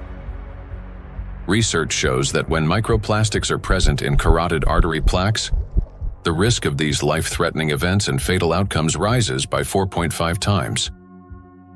Micro and nanoplastic particles trigger blood clot formation. When micro and nanoplastics enter the bloodstream, they don't simply drift there passively. Because of their electrostatic charge, plastic particles stick to vessel walls and attract blood proteins and cells. These coated particles damage the endothelium, the ultra-thin layer of cells lining the inside of blood vessels. The endothelium is like an intelligent shell of the vessels. It regulates their dilation and constriction, controls blood clotting, and protects against inflammation. However, under the influence of micro and nanoplastics, this system breaks down, leading to chronic inflammation and an increased risk of thrombosis. In addition, electrostatically charged microplastics can interact with blood cells, platelets and red blood cells, disrupting their normal behavior. Under normal conditions, red blood cells carry a negative surface charge called the zeta potential, which keeps them from sticking together and allows blood to flow freely, even through the tiniest capillaries. But when exposed to microplastics, this charge decreases. Red blood cells begin to clump together, blood viscosity rises, and clot formation starts. As a result, clots appear in the vessels, obstructing blood flow, which is especially dangerous for the brain, heart, and eyes. This consequently increases the risk of chronic fatigue, vision disorders, hypertension, heart attack, and stroke. Nanoplastics interact with cell membranes. Positively charged nanoparticles are strongly attracted to negatively charged components, leading to disruption of membrane integrity, for example, in red blood cells, platelets, and endothelial cells. Micro and nanoplastics induce the development of cancer. The rise in cancer rates worldwide is absolutely frightening. I think it's very legitimate to call it an epidemic. The statistics are sobering. The World Health Organization estimated that in 2020, worldwide there was about 18.1 million new cases of cancer, whereas in 2022, just 2 years later, it's gone from 18.1 million up to nearly 20 million. And in fact, according to the World Health Organization, if this trend continues, by 2050, worldwide there's going to be 33 to 35 million new cases of cancer, truly an epidemic and truly a real major health issue affecting every single person everywhere in the world. So yes, that's a huge problem. For a long time, cancer was considered a disease of old age, the result of accumulated DNA mutations, weakened immunity, and years of exposure to carcinogens. But today, because of nanoplastic exposure, mutations can begin to build up in the body at much earlier stages of life. There's an increased rate of cancer worldwide in children and also in people much younger than I used to see. So what's going on now is that we're having a rise in people getting cancer, children, young adults, and it's probably not due to smoking or alcohol or anything. There seems to be something else, something in the environment that is causing this cancer at an alarming rate, and it's getting worse. So a very serious problem, yes. And again, one of the possibilities that could be accounting for this, where I'll be talking more about it, is indeed nanoplastics. We observe in the last 30 years that in some countries we observe early onset cancerogenesis, so that tumors are diagnosed more early than previously. So that was like colorectal cancer are observed earlier than and diagnosed earlier than 30 years ago in average. A key role in tumor development may be played by mitochondrial dysfunction, caused by exposure to nanoplastics. This happens through the accumulation of mutations in mitochondrial DNA and the disruption of normal cell death mechanisms, which together reduce the body's ability to eliminate damaged cells and increase the likelihood of these cells transforming into tumor cells. So these tumor cells are very aggressive, and normally they don't take anything up which they cannot use. So, I mean, what could happen? I mean, this is hypothetically that they can produce some energy out of these plastics, or somehow some pathways are activated which are helping the cells to to move faster. That could be. So we need to investigate that. So it's a very important question, and we are basically on that to find out what happens mechanistically in those cells, that they can use plastics to facilitate their migratory potential. Nanoplastics increase levels of reactive oxygen species in organ cells and tissues, causing oxidative stress that accelerates the growth of cancer cells, helps them spread to other tissues, stimulates formation of new blood vessels, enhances inflammation, and weakens the immune system.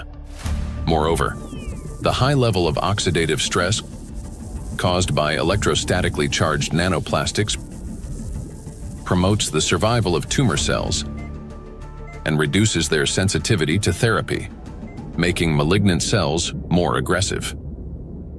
Anything that damages the normal cell DNA that is responsible for the growth and division of cells, that damage can contribute to that cell becoming malignant, growing and dividing and spreading uncontrollably. That's what cancer is. And that is certainly a concern about the effect of nanoplastics. And then above and beyond that, because nanoplastics affect so much of the cell's function, the oxygenation, the ability of a cell to function, above and beyond that, I'm concerned as a doctor that treats cancer that nanoplastics may be reducing the effectiveness of our cancer treatments. I'm a physician that treats cancer with radiation therapy, so I am concerned about nanoparticles adversely affecting the use of radiation therapy to control cancer. And there's actually been some preclinical research on this that does suggest that the nanoparticles, and certainly contributed to by the typical negative charge that they have, in addition to adversely affecting cells, can actually reduce the effectiveness of radiation therapy. There's certainly a significant theoretical reason to believe that the nanoparticles may reduce the effectiveness of cancer treatments, not only my modality of radiation therapy, but certainly I have the same concern about it reducing the effectiveness of chemotherapy or other systemic treatments or immunotherapy. Research by the Medical University of Vienna has shown that micro and nanoplastic particles remain inside cells far longer than previously believed, as they are passed on to newly formed cells during division. In addition, there are also early indications that these plastic particles may play a role in tumor metastasis. So that's one of the problems, that the tumor grows very quickly and then also disseminates. And what we observed is that these particles are kept by the cells even after cell division, and then they are helping the cells to migrate quicker, so they can move quicker. And that's a property which we also observe in tumor cells when they are in the body, so that they can move to other places and even metastasize. And so we have to assume that also in the body, that these tumor cells can basically use those plastics to proliferate and move around in the body. When I came to this plastic topic, I thought myself, that this is, we introduce here material which is potentially toxic, potentially accumulating over the years, over the decades of the centuries, so maybe for a very long time, affecting our health, but also the evolution. I not only mean the cancer evolution of how cancers originate, but even the evolution of new species and the evolution of the whole ecosystems. Nanoplastics affect every system in the human body. They act as a trigger, setting off a cascade of processes that lead to serious illnesses, all because of their electrical charge. Today, we know that nanoplastics play a significant role in the development of conditions that have become the leading causes of death worldwide. It may seem that the humanity has already faced its greatest threats: antibiotic resistance, autoimmune and neurodegenerative diseases, and cancer. Yet, there is something even more frightening than disease itself. Imagine living an ordinary life, feeling healthy, full of energy, going to gym, delivering a presentation, meeting friends. But then, a moment later, one suddenly dies. The body stops functioning as if someone has switched the lights off. Is there a link between MNPs and sudden death syndrome? Sudden adult death syndrome remains one of the most troubling and unexplained medical mysteries. A person may show no signs of illness, yet their life ends abruptly, leaving doctors and loved ones without an answer to the question, why? According to the World Health Organization, sudden arrhythmic death claims about 5 million lives worldwide every year. In Europe and the US, it accounts for up to 20% of adult deaths from cardiovascular disease.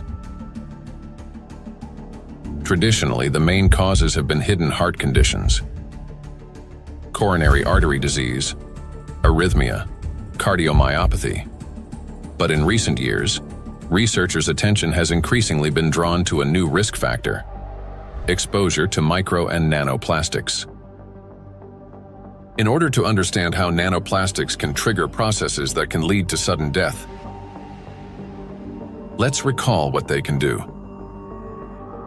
As we know, the most destructive property of nanoplastic is the electrostatic charge on its surface, which allows these particles to interfere with the transmission of electrical impulses between cells and distort the signals that coordinate the function of organs and the body as a whole. And because this same electrostatic charge can also disrupt mitochondrial function in every cell, leading to energy deficiency, inflammation, and ultimately cell death, the greatest danger arises in the most energy-consuming organs, the brain and the heart, where such disruptions can trigger sudden death syndrome. Our brain controls breathing and heart function through precise electrical impulses. If nanoplastic blocks or distorts these signals, the heart can cease to beat or breathing can stop. And this breakdown is not sudden. It results from a gradual accumulation of disruptions. That is, the signals from the brain's cardiovascular center become increasingly distorted and unstable, step by step, impairing the transmission of electrical impulses within the heart muscle. While this initially appears as arrhythmias, the heart beating too fast, too slowly, or irregularly, these malfunctions worsens and eventually reach a critical threshold, at which point the rhythm collapses and the heart stops. To those nearby, it may seem instantaneous, but in reality, the failure has been long developing over time. A similar process affects breathing. Signals from the brain's respiratory center, under the influence of nanoplastics' electrostatic charge, become progressively more erratic. After the critical threshold is crossed and the brain's commands can no longer get through, breathing stops entirely. In other words, sudden death is the final outcome of a gradual dysregulation of the heart and breathing, a process that silently progresses until it crosses a point of no return. And while we go about our daily routines making plans for the future, nanoplastics continue to damage our bodies cell by cell, day after day. It is terrifying to realize how severely nanoplastics affect the human body. Even more disturbing is the fact that we cannot control our exposure to them. Nanoplastics enter our bodies constantly through the air we breathe, the water we drink, and the food we eat. This has already become our everyday reality.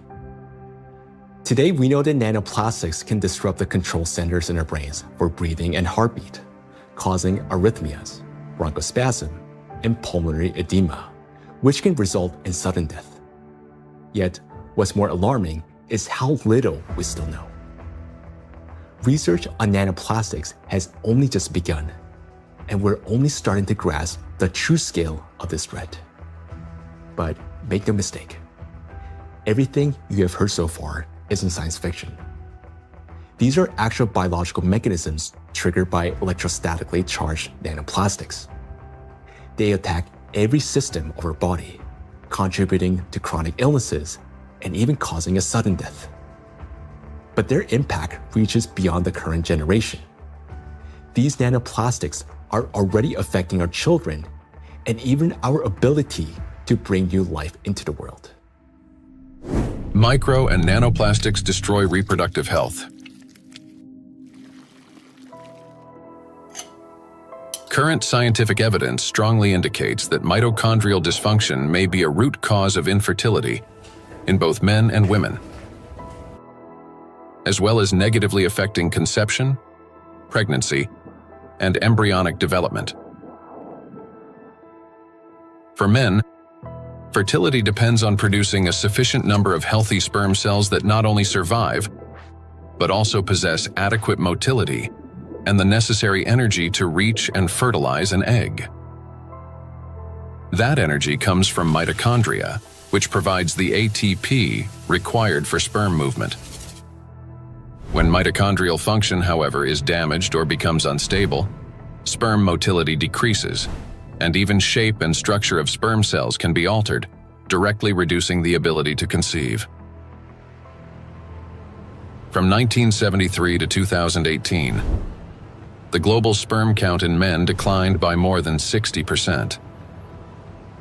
We have maybe here two important points if it comes to fertility, because it's not, it's the additives definitely, and we know that for quite some time that additives have endocrine disrupting or may have endocrine disrupting properties, and that can influence the fertility, but also they can be part of the particles themselves, because the particles, you know, in many ways can have already added these endocrine disruptors, or they can also have them as the corona, so they can integrate them into the surface of the particles and then enter the body via the particles as a Trojan horse, basically. So you can have both ways.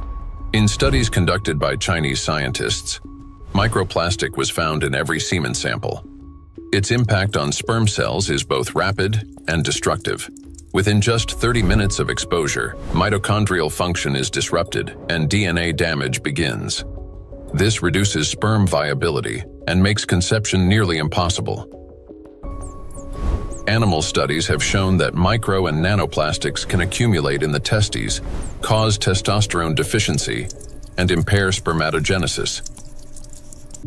Micro and nanoplastics disrupt erectile function.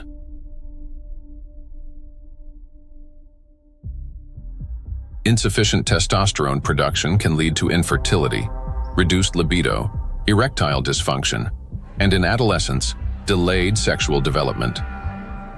Producing testosterone requires large amounts of energy in the form of ATP.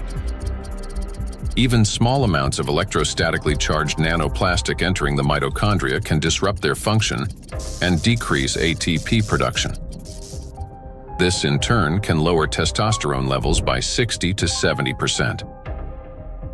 Such a drop impairs blood flow in the corpora cavernosa, the structures of the penis responsible for erection. As a result, this leads to erectile dysfunction and ultimately to impotence.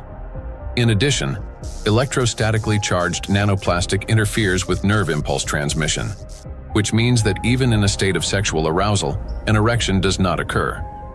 This has been confirmed by research from Anhui Medical University in China. In animals with chronic microplastic intoxication, erectile function was impaired after just 1 month. Results of a national study in Japan showed that erectile function and sexual activity are declining among the younger generation. Every third man in Japan, which is about 14 million individuals, suffers from erectile dysfunction. Moreover, young Japanese men, particularly those aged 20 to 24, exhibited decreased sexual desire, weak erections, difficulty reaching orgasm, and low levels of sexual satisfaction. In fact, the prevalence of erectile dysfunction in the 20 to 24 age group was 26.6%, which is almost equal to the 27.8% observed in men aged 50 to 54. This alarming trend is not confined to Japan only. Global research confirms that symptoms of erectile dysfunction affect up to 75% of men worldwide, showing that this condition is widespread and can impact men of any age in any region. In 1995, more than 152 million men worldwide suffered from erectile dysfunction. According to scientists' estimates, within 30 years, this number will approximately double. So think about it. If just one signal fails, the movement will not occur, a thought will not form, and an emotion will not arise. The same is true even for the most intimate aspect of human life. Everything depends on the precise coordination between neural and vascular connections. And it is this delicate connection that charged nanoplastics disrupt. Erectile dysfunction is no longer a rare condition. It has become a widespread reality, with symptoms now observed in 75% of men worldwide. Imagine jumping with a parachute that has 75% chance of not opening. Would you take that leap? That's how most of men feel today.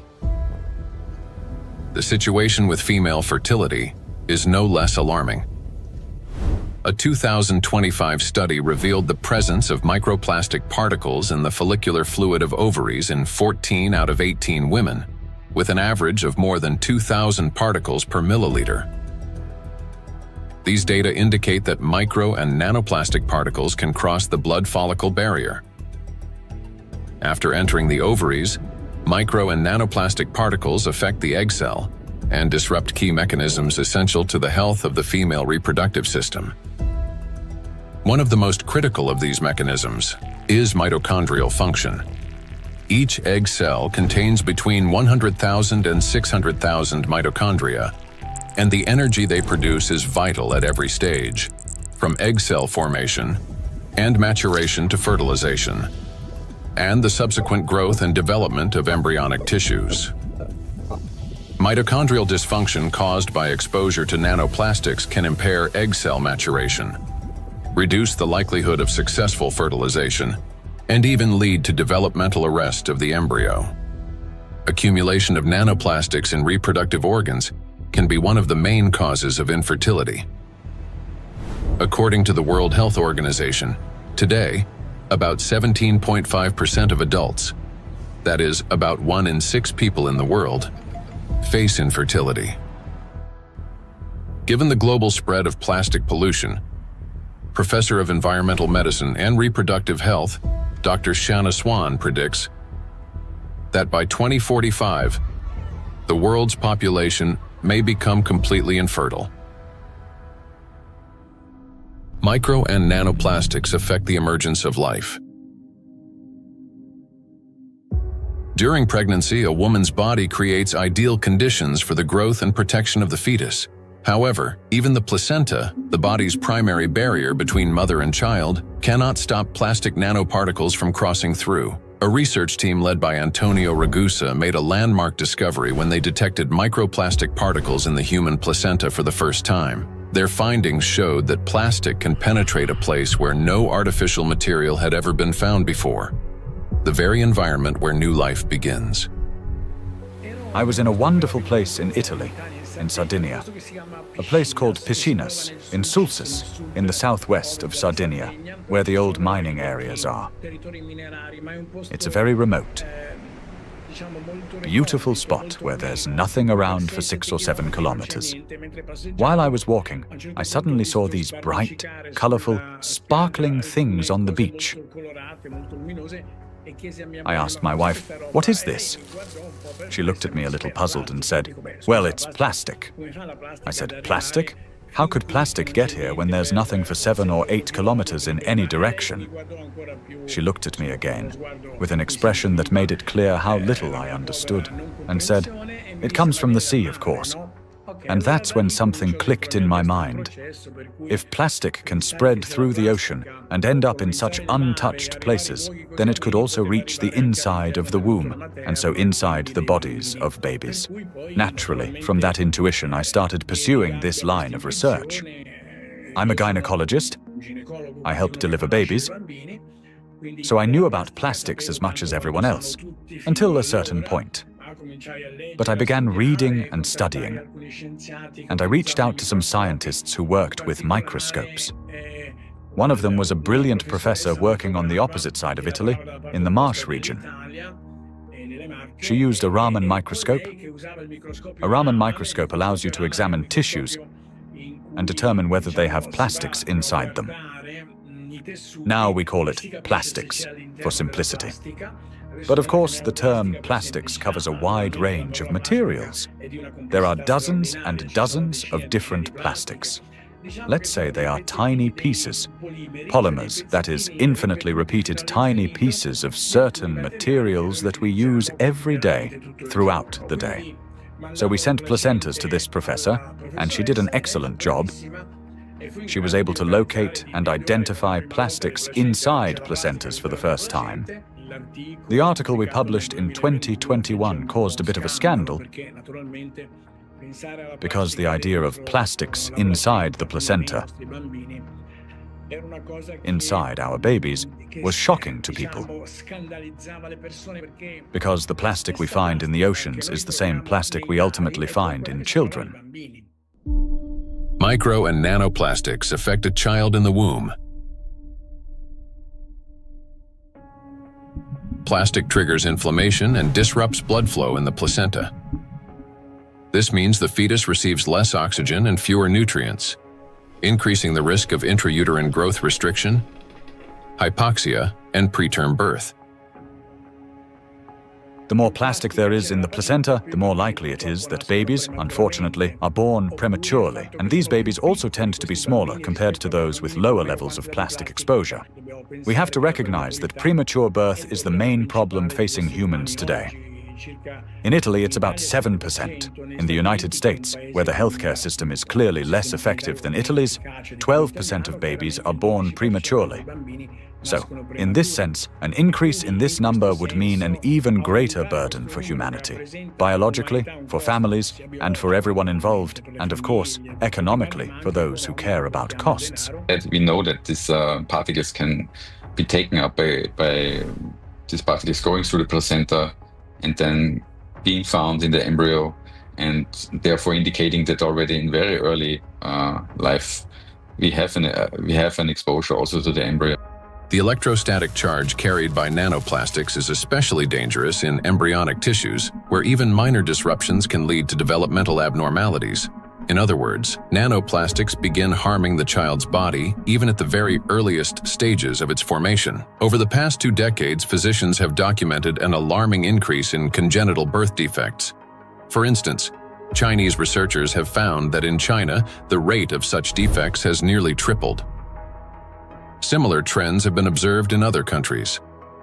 One of the fastest-growing congenital abnormalities in newborns is gastroschisis, a defect of the anterior abdominal wall in which loops of the intestine and sometimes other organs protrude through an opening in the abdominal cavity. The prevalence of this defect has increased over the past 3 decades.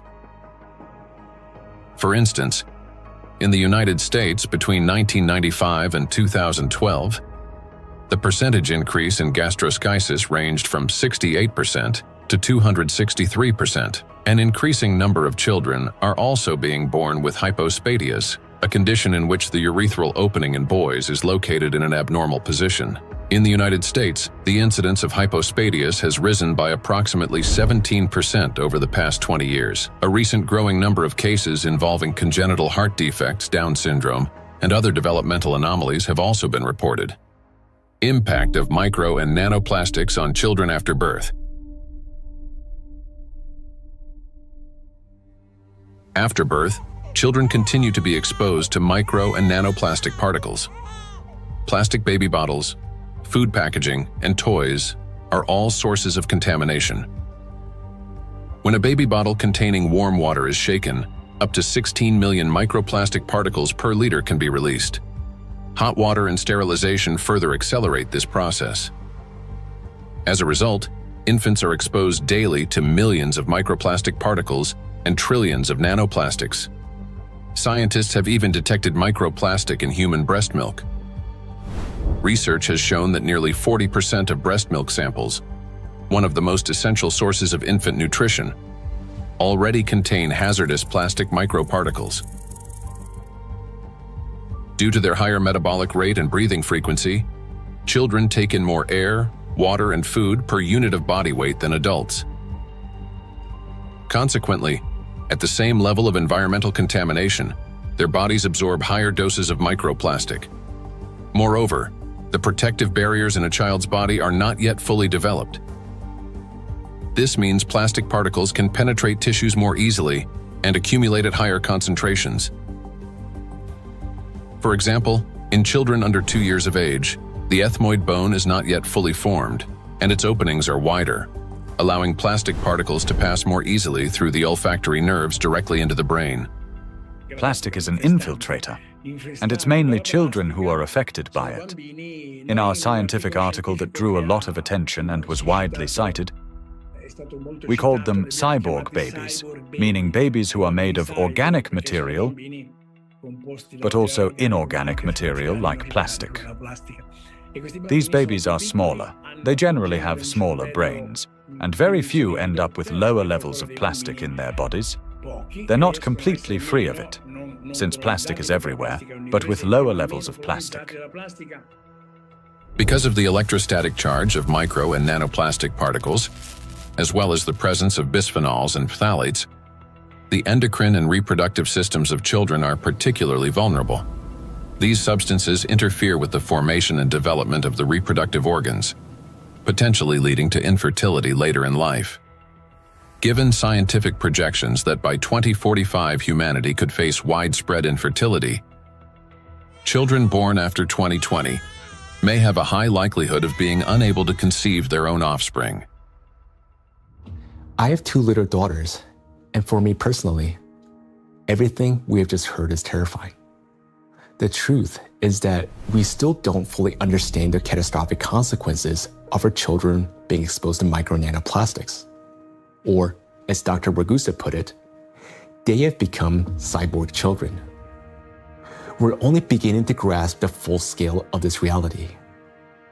And it is truly heartbreaking to look at small children and realize that they may never be able to have children of their own. Not to mention that their lives are already at risk today. The immune system is also at risk. In early childhood, it is still learning to distinguish between friends and foes. Exposure to microplastics can disrupt this process, increasing the risk of allergies, eczema, food intolerances, and even autoimmune diseases. But it also has long-term consequences by which cell programming determines diseases that will then manifest themselves when a person reaches adulthood. That is, at 40 or 50 years of age. And these are diseases that are currently overwhelming, if not outright damaging, our world. They're the so-called non-communicable diseases: obesity, hypertension, diabetes, and metabolic syndrome. A child's brain is especially vulnerable in the first years of life, a critical period of rapid nervous system development when neurons are formed and complex neural connections are established. However, electrostatically charged nanoplastic can interfere with these delicate processes by inducing inflammation, damaging immature nerve cells, and impeding their development. As a result, memory, attention, and learning abilities may be impaired, and emotional instability can arise. Over time, this may manifest as anxiety, learning difficulties, and episodes of aggression. In addition, studies indicate a potential link between exposure to micro and nanoplastic and the development of autism spectrum disorders. Given the breadth of damage that electrostatically charged micro and nanoplastics can inflict on the human body, the scientific community may need to examine their possible role in the rapid rise of autism more closely. For me as a father, it is heartbreaking to realize how truly defenseless our children are. Micro and nanoplastics start affecting them from the very moment of conception, persist throughout fetal development, and continue their impact after birth. Unfortunately, the illnesses that we have already discussed are not the only conditions that micro and nanoplastics can trigger in children. According to statistics, Sudden infant death syndrome is among the leading causes of mortality in infants under 1 year old. This is when a seemingly healthy baby dies unexpectedly, and the cause remains unknown even after all examinations. The number of such tragedies is rising rapidly. In the United States, for example, the number of sudden infant deaths has increased by 12% between 2020 and 2022.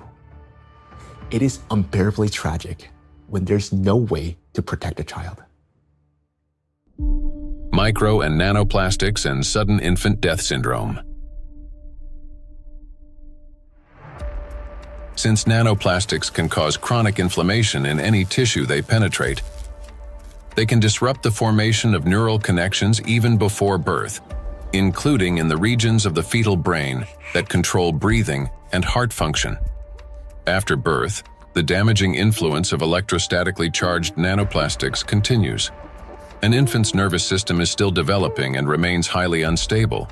Therefore, even minor disturbances in signal transmission can lead to respiratory or cardiac arrest. These very functions are often impaired in infants who die from sudden infant death syndrome. Moreover, when micro and nanoplastics damage mitochondria, the affected cells begin producing less energy. To compensate for this deficit, they increase the number of copies of mitochondrial DNA and expand their population of mitochondria. Studies have shown that children who died from sudden infant death syndrome had a significantly higher number of mitochondrial DNA copies in their cerebral cortex compared with control groups, suggesting that this number may serve as a biomarker in cases of sudden infant death syndrome. Thus, exposure to micro and nanoplastics may be a key factor in the development of sudden infant death syndrome, as well as in a range of pathologies that contribute to premature infant mortality. We are unable to protect ourselves, and worst of all, our children from the effects of micro and nanoplastics. While modern diagnostic equipment capable of accurately identifying the true causes of disease and death is still not available everywhere, we can say with high degree of confidence that nanoplastics contribute to the development of many illnesses and may accelerate their progression. In those rare cases where detailed postmortem examinations were conducted, researchers have found significant amounts of micro-nanoplastic particles precisely in the affected organs and tissues. For example, in brain tissues, atherosclerotic plaques, malignant tumors, and other pathological formations. But despite millions of deaths every year, such investigations into the presence of these plastic particles are carried out only in isolated cases. There are two main reasons for this. First, many laboratories simply lack the equipment required to reliably detect micro and nanoplastics. Second, doctors and researchers, they rarely consider the possibility that these particles could potentially influence the development or outcome of the disease. Consequently, medical reports continue to list familiar diagnoses, although behind them may lie an overlooked factor: the impact of micro and nanoplastics on the human body. I understand that hearing this part of our investigation may have been very difficult. It was for me as well, believe me. But the impact of micro nanoplastics on all of us is not something we can continue to ignore. This is a crisis already underway, one that remained unnoticed for so long because the threat has been working silently within. Every day, and I'm not talking about every year or every month, but every single day, the amount of micro and nanoplastics around us continues to increase. Large plastic waste constantly breaks down into smaller particles, and these particles eventually enter our bodies through the food we eat, the water we drink, and the air we breathe.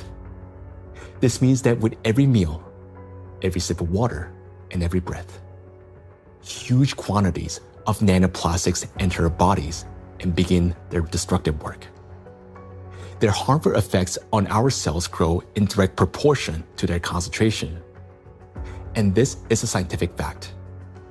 What's even more alarming is that today, there is already so much micro nanoplastics accumulated in the ocean that it will be enough to destroy the entire biosphere, including humans, at least 3 times over. When we hear about threats of such magnitude, our instinct is to run away from them. And I understand that. It may feel like the only logical response is to eliminate plastic from our lives completely, or better yet, to take our family and move to some pristine corner of our planet. But would that really solve the problem? In fact, where could we possibly go to escape micro and nanoplastics? Finding solutions.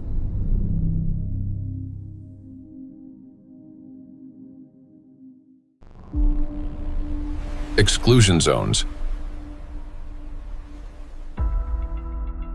One of the essential things is the environment we live in, and plastic is one of the most important factors shaping it.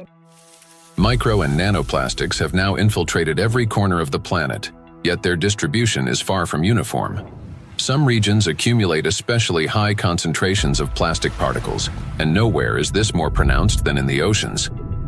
Each year, roughly 11 million tons of plastic waste enter the ocean. The equivalent of an Eiffel Tower made entirely of plastic plunging into the sea every 8 hours, or about 1,100 such towers annually. Initially, these towers consist of bottles, bags, fishing nets, and other plastic garbage. Over time, under the influence of sunlight, waves, and weathering, they fragment into billions of invisible killers, micro and nanoplastic particles. According to research, about 95% of small debris less than 5 millimeters in size is composed of plastics. The surface of the world's oceans is already covered with more than 350 trillion particles of microplastics, and the number continues to grow rapidly. However, the ocean depths hold countless trillions more, forming an invisible yet enormous area of contamination. And yet, that's not all. The sea breeze has become toxic. When waves break at the ocean surface, they generate countless bubbles. As these bubbles burst, they release not only salt crystals into the air, but also microscopic plastic particles. Carried by the wind, micro and nanoplastics scatter across the planet. The stronger the wind and the higher the sea foam, especially during storms, the more particles lifted into the atmosphere. Though invisible to the naked eye, the air around us is literally saturated with them. Each year, approximately 136,000 tons of microplastics are carried from the ocean to land by sea breeze. That is more than 370 tons every single day. In the atmosphere, plastics are transported thousands of kilometers by air currents. They settle in dew and fall to the ground with snow and rain. The coasts and coastal regions are the first to bear the impact. When people go to this seashore, okay, for holiday, for swimming, to receive some sunlight, they always send me pictures of microplastics because all the seaside are full of microplastics. A study conducted in a coastal city in eastern China found that a person can inhale up to 1 million microplastic particles per year simply by spending time outdoors. The greatest danger comes from particles smaller than 100 micrometers, which can easily enter the respiratory tract. Because most of the coastal countries in the Mediterranean Sea don't have proper waste management system, so they release many huge amount of plastic waste into the Mediterranean Sea. This is the first reason. The second reason, we have 2 rivers in here in this part of the Mediterranean Sea, Seyhan and Ceyhan. These 2 rivers, in 2 of the 5 most polluted rivers in the Mediterranean Sea. Recycling actually makes those 2 rivers most polluted rivers in the Mediterranean Sea. They carry more than 5,000 tons of plastic waste into Mediterranean Sea every year. It's too much. And also, the coastline in the Turkish coast has pollution like 31 kilogram per kilometer per day. Every day, 31 kilogram of plastic waste reach that coast in 1 kilometer coastline. It's too much. Just imagine, one plastic bottle is 10 gram or 15 gram. You can imagine how many plastic bottle strand on those coastlines. Dr. Sarju Ganatra is a cardiac oncologist and director of the Cardiac Oncology Program at Lehigh Hospital and Medical Center. He leads research at the intersection of cardiovascular medicine, oncology, and environmental sustainability. According to his study, which was presented to the American Academy of Neurology, living in coastal areas is associated with an increased risk of brain and mobility disability. The reason for this is the high concentration of microplastics in the water, air, and soil of these regions. It's alarming, truly, that what we are seeing, that people living close to the coastal water with high amount of microplastic concentration in the seawater, they have higher prevalence, higher rates of various cardiovascular disease, stroke, diabetes, and other metabolic conditions, as well as cognitive mobility and self-caring disabilities and abilities to live independently essentially are less in that population. Researchers analyzed health data from residents of 218 coastal counties across the United States, comparing CDC reports with levels of environmental microplastic pollution. The findings are striking. Memory and cognitive impairments occurred 9% more often among residents of areas with high concentrations of micro and nanoplastics compared to those in areas with low concentrations. Motor disorders were 6% more frequent. Difficulties with self-care, such as dressing or maintaining hygiene, were 16% more common. Inability to live independently, including managing finances or shopping, was 8% more frequent. In coastal regions, where the concentration of micro and nanoplastics far exceeds that found in inland, people are already paying the price, not only with their health, but with their lives. In a study led by Dr. Sarju Ganatra, scientists compared regions with high and low levels of microplastic pollution. But this raises an important question. That is, what does low level mean today? To answer this, let's look at the numbers. Dr. Ganatra defined a low level of contamination as one tiny plastic particle per 200 bathtubs filled with seawater. At first glance, that might sound negligible. But when that single particle breaks down into nanoscale fragments, the number of particles increases not by tens or hundreds, but by millions of times. Let's consider a simple calculation. Suppose the volume of one such tiny plastic particle is just 1 cubic millimeter, roughly the size of a grain of sand. Over time, it breaks down into many smaller pieces. Now, if we assume that this single microparticle disintegrates into fragments about 100 nanometers in diameter, that would generate about 1 trillion particles. And if their size decreases to 10 nanometers, the number would skyrocket to 10 to the 15th, or 1 quadrillion nanoparticles, all from a single microparticle. So what does this mean in practice? It means that even one glass of such clean water, which hardly exists anymore, would potentially contain about 5 million nanoplastic particles. And for the human body, after drinking just one glass, at least 5 million cells will be put at risk. So can this so-called low level of contamination truly be considered safe? Each of those 5 million particles entering a body can trigger inflammation, cause hypoxia, and disrupt communication between neurons. Note that these effects aren't always immediately noticeable. A mild headache, occasional fatigue, anxiety, or difficulty concentrating, all these may be early warning signs of cognitive decline, neurodegenerative diseases, disability, and ultimately, death. These symptoms are particularly evident among people who live or spend significant time near the coastal regions. And the decline in their health is an early warning sign. a reflection of a much larger crisis unfolding across the world. Do you remember Professor Gundogdu saying that the coastal countries of the Mediterranean don't have an adequate waste management system? Well, according to research, the concentration of microplastics in this region is about 4 times greater than North Pacific Ocean, where, by the way, the Great Pacific Garbage Patch is located. And in addition to 5 already known invisible garbage patches, researchers have identified a 6th garbage patch hidden in the Mediterranean Sea. It's called invisible because it consists mostly of microplastics. And unlike other oceanic garbage patches, which are at least far away from the densely populated coastline, this one is surrounded by 21 countries. It's a home to nearly 500 million people.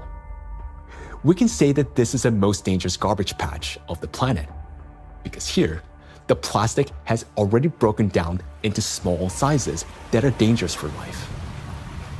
Everyone living in the Mediterranean is constantly breathing air with an extremely high concentration of micro-nanoplastics. This is an extremely dangerous zone that should have been long ago been designated as an exclusion zone. Now, recall the battery example and imagine how many charged particles are present and how much energy is concentrated there. That's why the Mediterranean Sea is warming faster than the rest of the world's oceans. This is very serious because Mediterranean plays a key role in shaping the climate of Europe and the Mediterranean countries. It affects the weather patterns, rainfall distribution, and even the ecosystems of the entire region. It is precisely this extreme warming here, driven by micro and nanoplastics, that is intensifying the climate anomalies, extreme weather events, and even natural disasters throughout the Mediterranean. Meanwhile, the amount of micro and nanoplastics continue to rise with every passing minute. And what worries me personally is that people do not know this and continue traveling to these regions, often with their children, thinking that they're going there to rest and recharge, when in reality, they're entering a zone of extreme danger. So the things that once symbolized health, freedom, and luxury, a yacht on an open water, a villa by the sea, or even a private island in the ocean, they're now slowly turning into exclusion zones. For now, this problem is mainly recognized by scientists, but it will soon become impossible for the public to ignore. And when that moment comes, mass migration from coastal regions will be inevitable. Thus, if we fail to find a solution, the economic losses will be enormous, as the tourism industry will collapse and luxury resorts on the coast will be deserted. Yet, the threat doesn't end there, because the tiny plastics are constantly spreading by the atmospheric circulation and contaminating everything in its path. Borders just for human, not for particles. So all these small microplastics can travel long distances. We have done experiments on the samples in Siberia, on samples in the north and south and polar regions, and we found in many of those nanoplastics. So most of the areas that are considered pristine are at least episodically polluted by nanoplastics via air. We measure around 20 nanograms per cubic meter of air on average. And this is pristine and clean air, and you think it is nothing here, but it's actually almost always something. Today, forests are also at risk of becoming exclusion zones, as they've already turned into massive reservoirs of micro and nanoplastics. I understand that our instinct, especially as parents, is to search for cleaner and safer places like coastlines and forests where the air feels fresher. But the paradox is that these very places have already become some of the most dangerous environments for human life. Let me give you an example. In a large city, An adult may inhale up to 106,000 microplastic particles during a 2-hour walk. Yet, in areas near the bodies of water, that number far exceeds that, and those 2 hours may be enough to trigger a cascade of diseases, whereas for some individual, a fatal outcome. It is important to understand that when a single micro or nanoplastic particles enters a cell, it destroys more than just that one cell. After the cell dies, the plastic particle is not eliminated from the body. It continues to move throughout the body, damaging other cells and triggering a chain reaction of destruction. This process is endless because plastics, as we know, can recharge and retain electric charge. The more microplastics enter a body, the faster this destruction spreads cell after cell, organ after organ. And time becomes critical here because our body has limited resources to fight this damage, while nanoplastics, they're not expelled. Instead, they continue to accumulate in ever-increasing quantities, destroying us from within. Nanoplastics are perfect killers not only of humans, but of the entire biosphere. And it's impossible to hide from them anywhere. They're literally pushing us out of the world we once knew. Micro nanoplastics are already affecting our planet as well as the climate. And moreover, they're intensifying already devastating natural disasters and contributing to the worsening geodynamic crisis. Climate and plastic in a single cycle of destruction. The world ocean is the largest system of our planet. It regulates climate and serves as the main source of oxygen.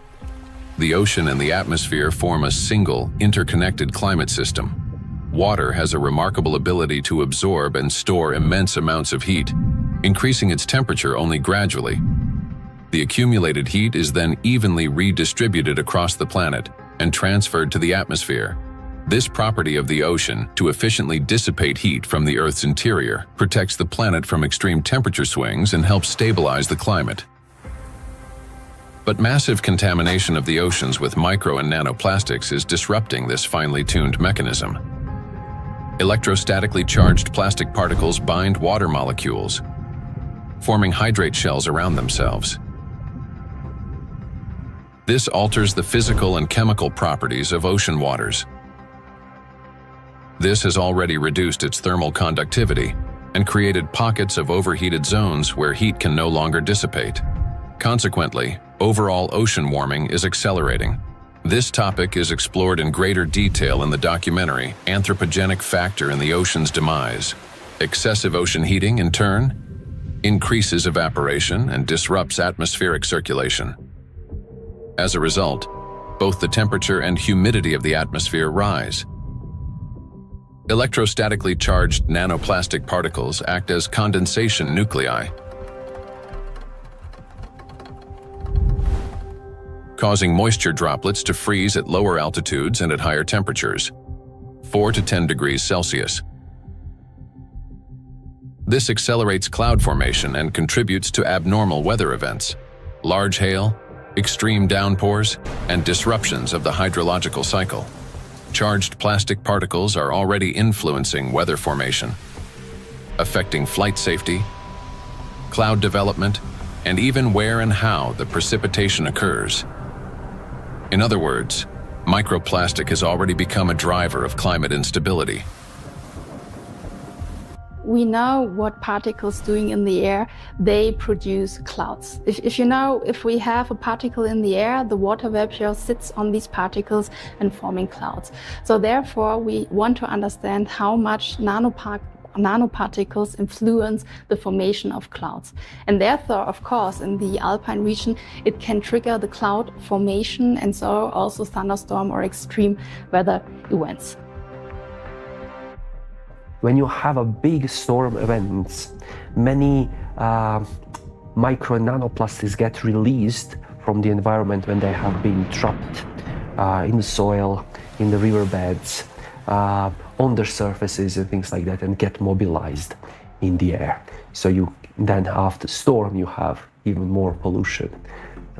This process sustains itself, creating a feedback loop. ocean warming increases water evaporation.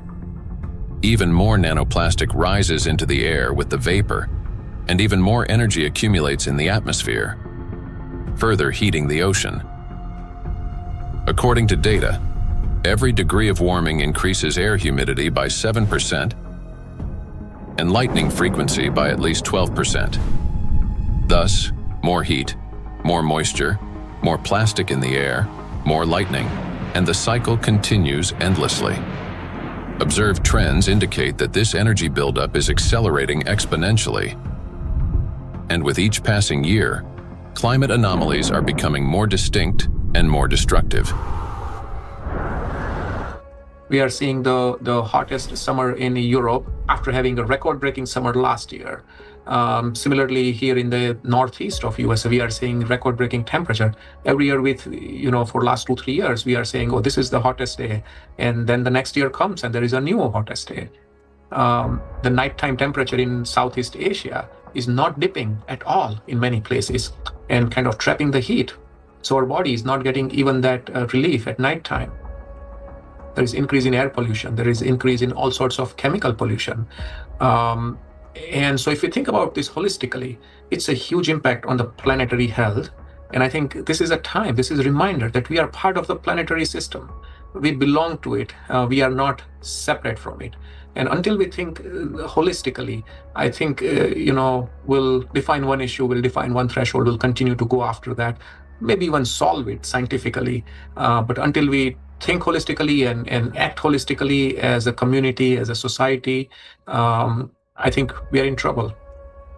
We have reached a critical point where it's no longer possible to solve the climate crisis without simultaneously addressing the plastic pollution, and vice versa. The two are interconnected, each reinforcing the other. And as we continue to study this issue, the picture becomes even more alarming because we're now beginning to understand what is truly happening. I am. Both for myself and my family, but also for the future generations. There was a time where I thought that, the climate change is real, of course, but this is for future generations to be affected by, and I was still equally concerned. But in no time, and I would say in less than 5 to 10 years, we started from that mindset and time frame. Within 5 to 10 years, we started feeling it, getting impacted by it in our day-to-day life. And so it's more concerning than ever before. And the timeline, which was predicted previously, has shortened exponentially. The impact we are seeing on a global climate, from ambient air to the thinning of the Arctic ice. And it's not linear model, right? I mean, the physics is going to play out. The thinner the ice, it's going to take much less amount of time to melt it, even the same volume, in a much shorter period of time. So I think these timelines are really concerning, and I am afraid, yes. Indeed, many signs indicate that our planet's energy balance has been disrupted, and natural processes are intensifying exponentially. Consequently, we may have less and less time to respond, and nanoplastics are playing a key role in this acceleration. In the past, excess heat from the Earth's interior was removed gradually, step by step, yet effectively. It was first partially absorbed by the oceans, and then transferred into the atmosphere, and then finally released into the space. This sequential process prevented excess energy from accumulating within the Earth's interior or the atmosphere, allowing the planet to cool and reduce the thermal load on the inner layers. But today, this natural mechanism has been disrupted. Nanoplastics no longer merely affect the climate, but they also exacerbate the geodynamic crisis and intensify natural disasters by obstructing the release of heat from our planet's interior. The role of micro nanoplastics in this process is described in detail in the report on the progression of climate catastrophes on Earth and their catastrophic consequences. So our entire planet is contaminated with micro and nanoplastics, and we have nowhere to escape to. These particles are in us, in our children, disrupting and destroying more and more cells in our bodies. This is why confronting plastic pollution is no longer optional. It is essential for our survival. The first and most obvious step may appear to be eliminating the use of plastic and recycling the waste that has already accumulated. But we must ask ourselves, will that truly be enough? The illusion of addressing plastic pollution. Even if we were to stop plastic production today, even if the last plastic bottle we discard today, it's going to last there in our oceans for at least 400 plus years. And then the journey of micro nanoplastic begins. And so we have a poster in our cafeteria where we say that, you may not see your grandkids or great-great-great-grandkids, but I will, saying the plastic bottle. And I think that's true. If we look at the scale of plastic pollution in the oceans, it becomes clear that a complete cleanup can take millennia. Today, the world ocean contains about 200 million tons of plastic waste. Meanwhile, every year, around 20,000 tons are extracted. That's less than 1/100th of 1%, a negligible fraction compared to the existing volume. At this rate, fully cleaning the ocean would take about 10,000 years. And that's only if we stopped all plastic entering the ocean starting today. Plastics are entering the environment currently at a rate that far exceeds our capacity to remove it from the environment or to mediate the wastes. Let's assume humanity achieves a technological breakthrough, invests enormous resources, and increases cleanup efficiency 5-fold. Even then, the process would still take around 2,000 years.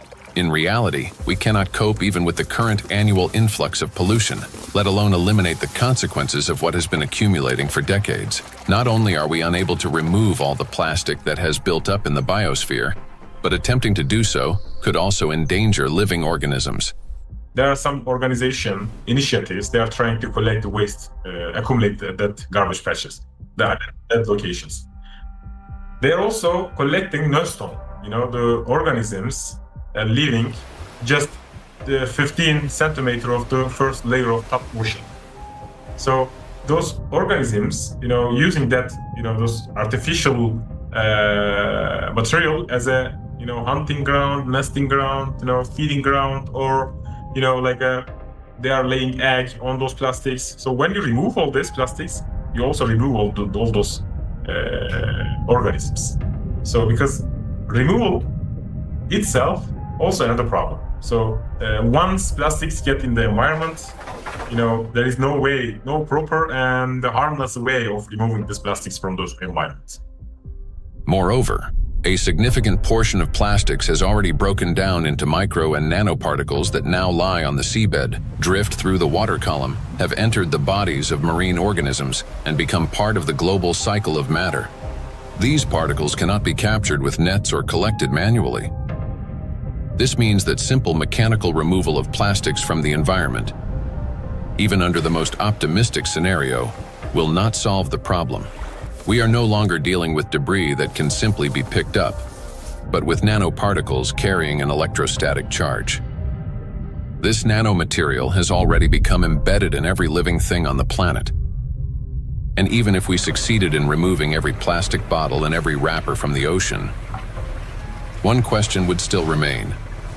What happens next? We still do not have a safe method for disposing of the mountains of plastic waste we would collect. There's mismanaged waste on land all around the planet in informal dump sites. Some waste has been incinerated, some of it commercially in incinerators that may or may not have appropriate screens and filters to collect associated chemicals that might be released. But of course, a lot is burned in open burning scenarios in countries that are not wealthy enough to own the appropriate waste management facilities to deal with the plastic waste that is exported to them by other nations. And then some of it, of course, will have gone into so-called recognized waste management systems, but which might include burying it beneath the ground in landfill, where, of course, it could return to present problems in the future, or indeed incinerating it in commercial incinerators. But depending on the quality of incinerator, of course, there's concerns about the emissions from those incinerators. Burning plastics, whether in backyard fires or industrial incinerators, does not solve the problem. It merely transforms them into a more dangerous form.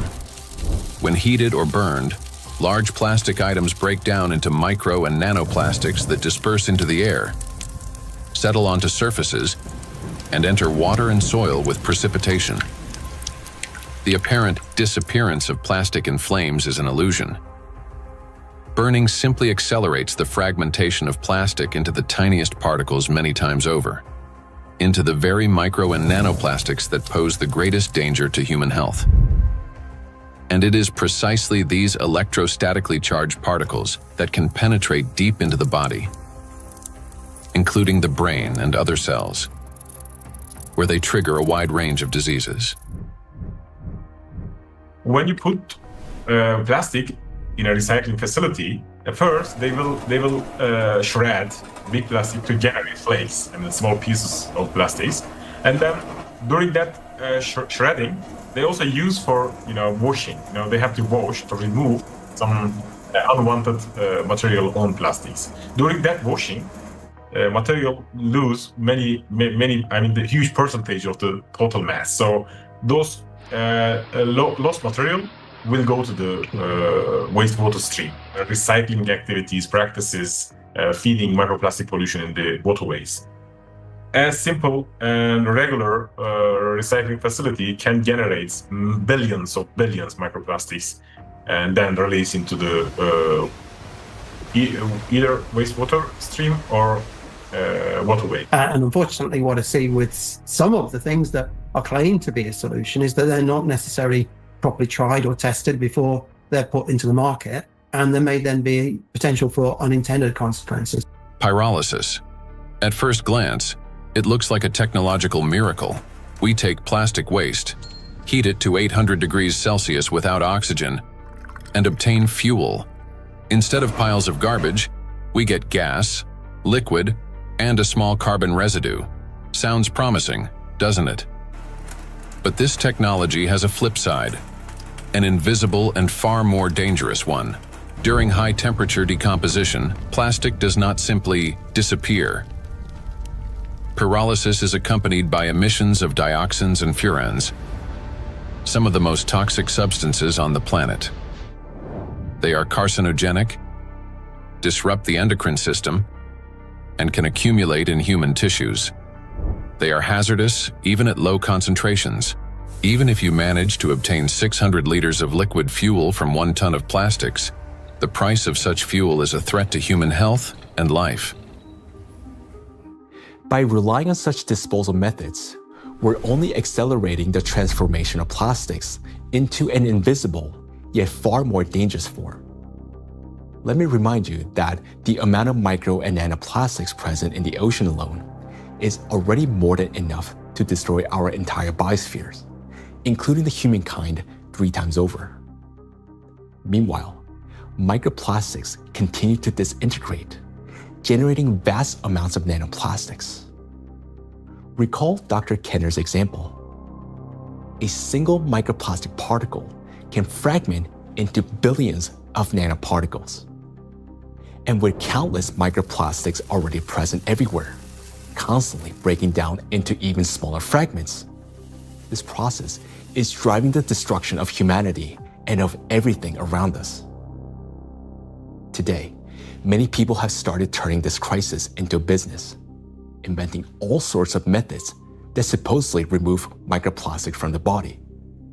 And people are willing to pay large sums for these treatments. But the real question is, do they actually work? False hope. Today, in healthcare and even in some scientific circles, there's growing discussion about alleged methods to cleanse the human body of microplastics. A variety of approaches are being promoted, including plasmapheresis, hemosorption, mechanical filtration devices, dietary adsorbents, and so-called natural supplements claiming to detoxify the body. At first glance, it all sounds reasonable. If there's something toxic in the body, it should be removed. But the truth is that these methods don't actually solve the problem.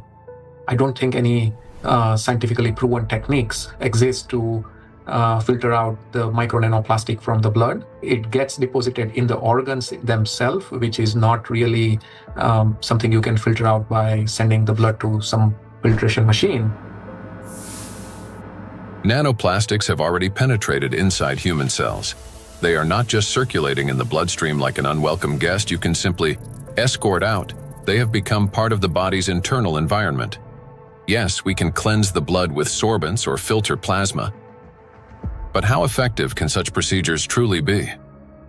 We started this plastic production and the usage of these materials, which have a lot of, positive effects. That we in the hospital, I just, when I look around in my, daily work environment, I guess that 80% of everything I touch in the hospital is of plastic, starting with my gloves. And probably 80-90% of the machine itself is made of the plastic. And that's a very important point for healthcare. What's more, the very solutions used for blood purification procedures also contain plastics. When you get sick, you are going to a hospital, you probably will go to the hospital for treatment, and then they will give you some solutions, some infusions, like they will put something inside your vein, and then they transfer some liquid from plastic package to your blood system. So those intravenous solutions has at least 62 microplastic particles per liter. So this is direct transfer exposure microplastic to human system, blood system. So we end up with a paradox. We are using plastics to try to eliminate the consequences of plastics. Such procedures may indeed reduce the overall toxic load, but they don't address the core issue. They don't extract plastic from cells, don't neutralize its electrostatic charge, don't restore disrupted signaling pathways, and don't protect the brain, immune system, or mitochondria. An individual has every right to try such methods.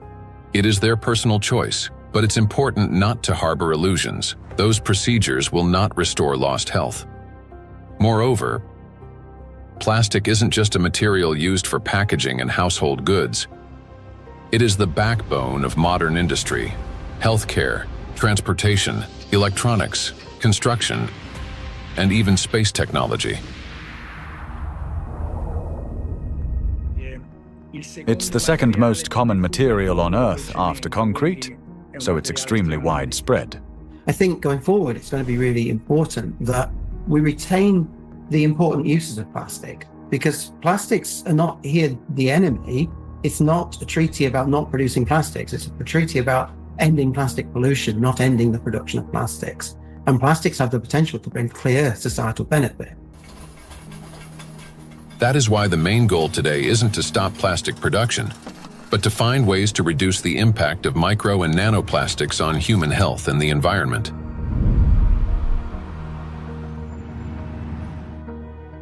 Creating false hope is extremely dangerous. It arises from a misunderstanding of reality and from basic ignorance. We must remember that the most dangerous plastic particles are those small enough to penetrate our cells. And once micro and nanoplastics enter our cells, they cannot be filtered out or removed. They become part of the body and slowly destroy us from within. The most serious problem is that we have no control over how much of this material enters us. Nanoplastics can even penetrate the skin, for example, when we swim in the sea or lie in the sun. And what can we do about nanoplastics that, once inhaled, travel directly to the brain and begin destroying neurons? Nanoplastics are among the most dangerous substances for the biosphere and for all life, including humanity. Yet, abandoning plastics altogether will be senseless because doing so would cause enormous global losses. Synthetic polymers, including plastics, form the backbone of countless modern industries, from medicine and nanotechnology to flexible electronics, neuromorphic hardware for AI, aerospace structures, automotive manufacturing and construction. Their versatility, ease of shaping and processing, compatibility with other nanomaterials, and scalability have made them the foundation of our modern progress. The solution, therefore, is not to eliminate plastics, but to ensure that they no longer threaten life. And the real path forward begins with understanding precisely what makes nanoplastics so dangerous.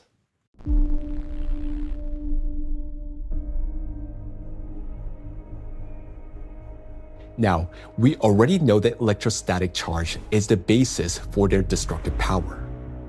It is this charge that allows plastic particles to cling to membranes, cross biological barriers, including the brain, bind to proteins, and interfere with genetic processes. The charge transforms plastic from something inert into a tiny, yet powerful destructive force within the biosphere and humankind. Understanding this, the scientific group of ALLATRA was the first to propose a strategic direction, that is, to deprive nanoplastics of their ability to accumulate and retain electric charge. Note that countless nanoparticles exist around us, yet most do not penetrate or destroy our cells. Only plastics do because of their electrolyte behavior. Thus, if we can eliminate this property, then we can turn micro-nanoplastics into inert and harmless particles that no longer pose danger to us or to the biosphere. Now, how did the scientific group of ALLATRA come to understand this and become the first to propose a solution? The answer goes back many years and to the work of Dr. Igor Danilov, a vertebrologist and researcher who spent many years studying spinal diseases. Over 20 years ago, he was actively engaged in scientific research focused on investigating degenerative processes in intervertebral discs. His work included a comprehensive experimental and clinical study to understand morphological and biochemical changes occurring in the nucleus pulposus, intercellular substance, and cartilaginous tissue of intervertebral discs. While studying cellular processes, Dr. Danilov focused on immune regulation and pathological reactions that could trigger cell degeneration.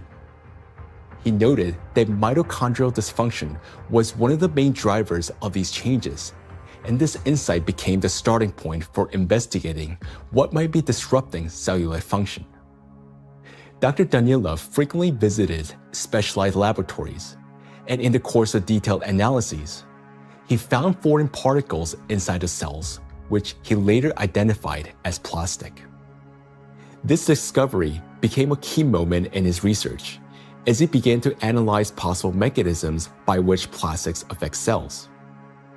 Through his investigations, Igor Danilov determined that the negative impact of tiny plastic particles on cells stems precisely due to the damage they cause to mitochondria.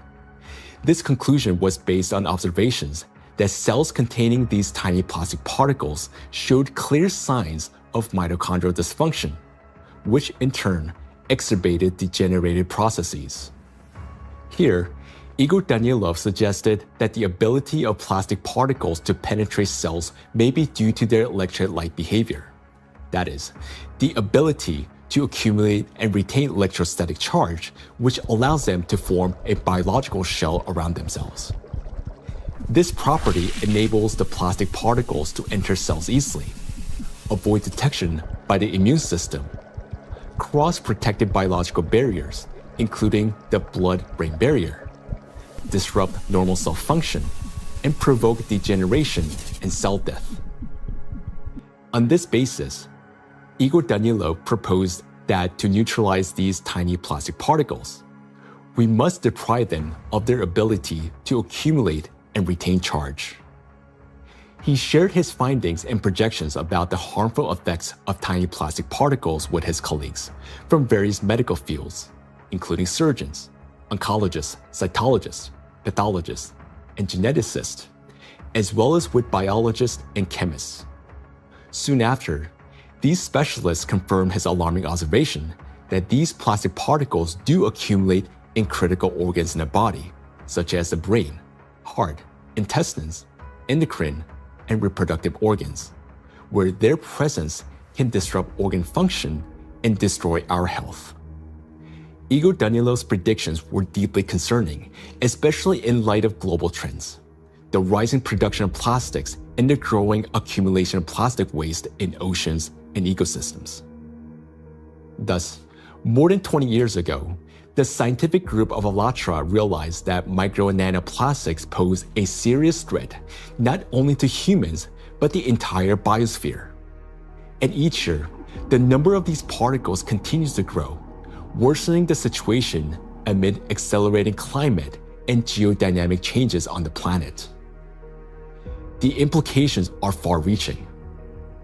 If we can eliminate the charge from micro nanoplastics, we will not only eliminate their destructive impact on human health, but also remove the excess energy accumulating in the biosphere, the energy that currently fuels the geodynamic crisis and intensifies natural disasters.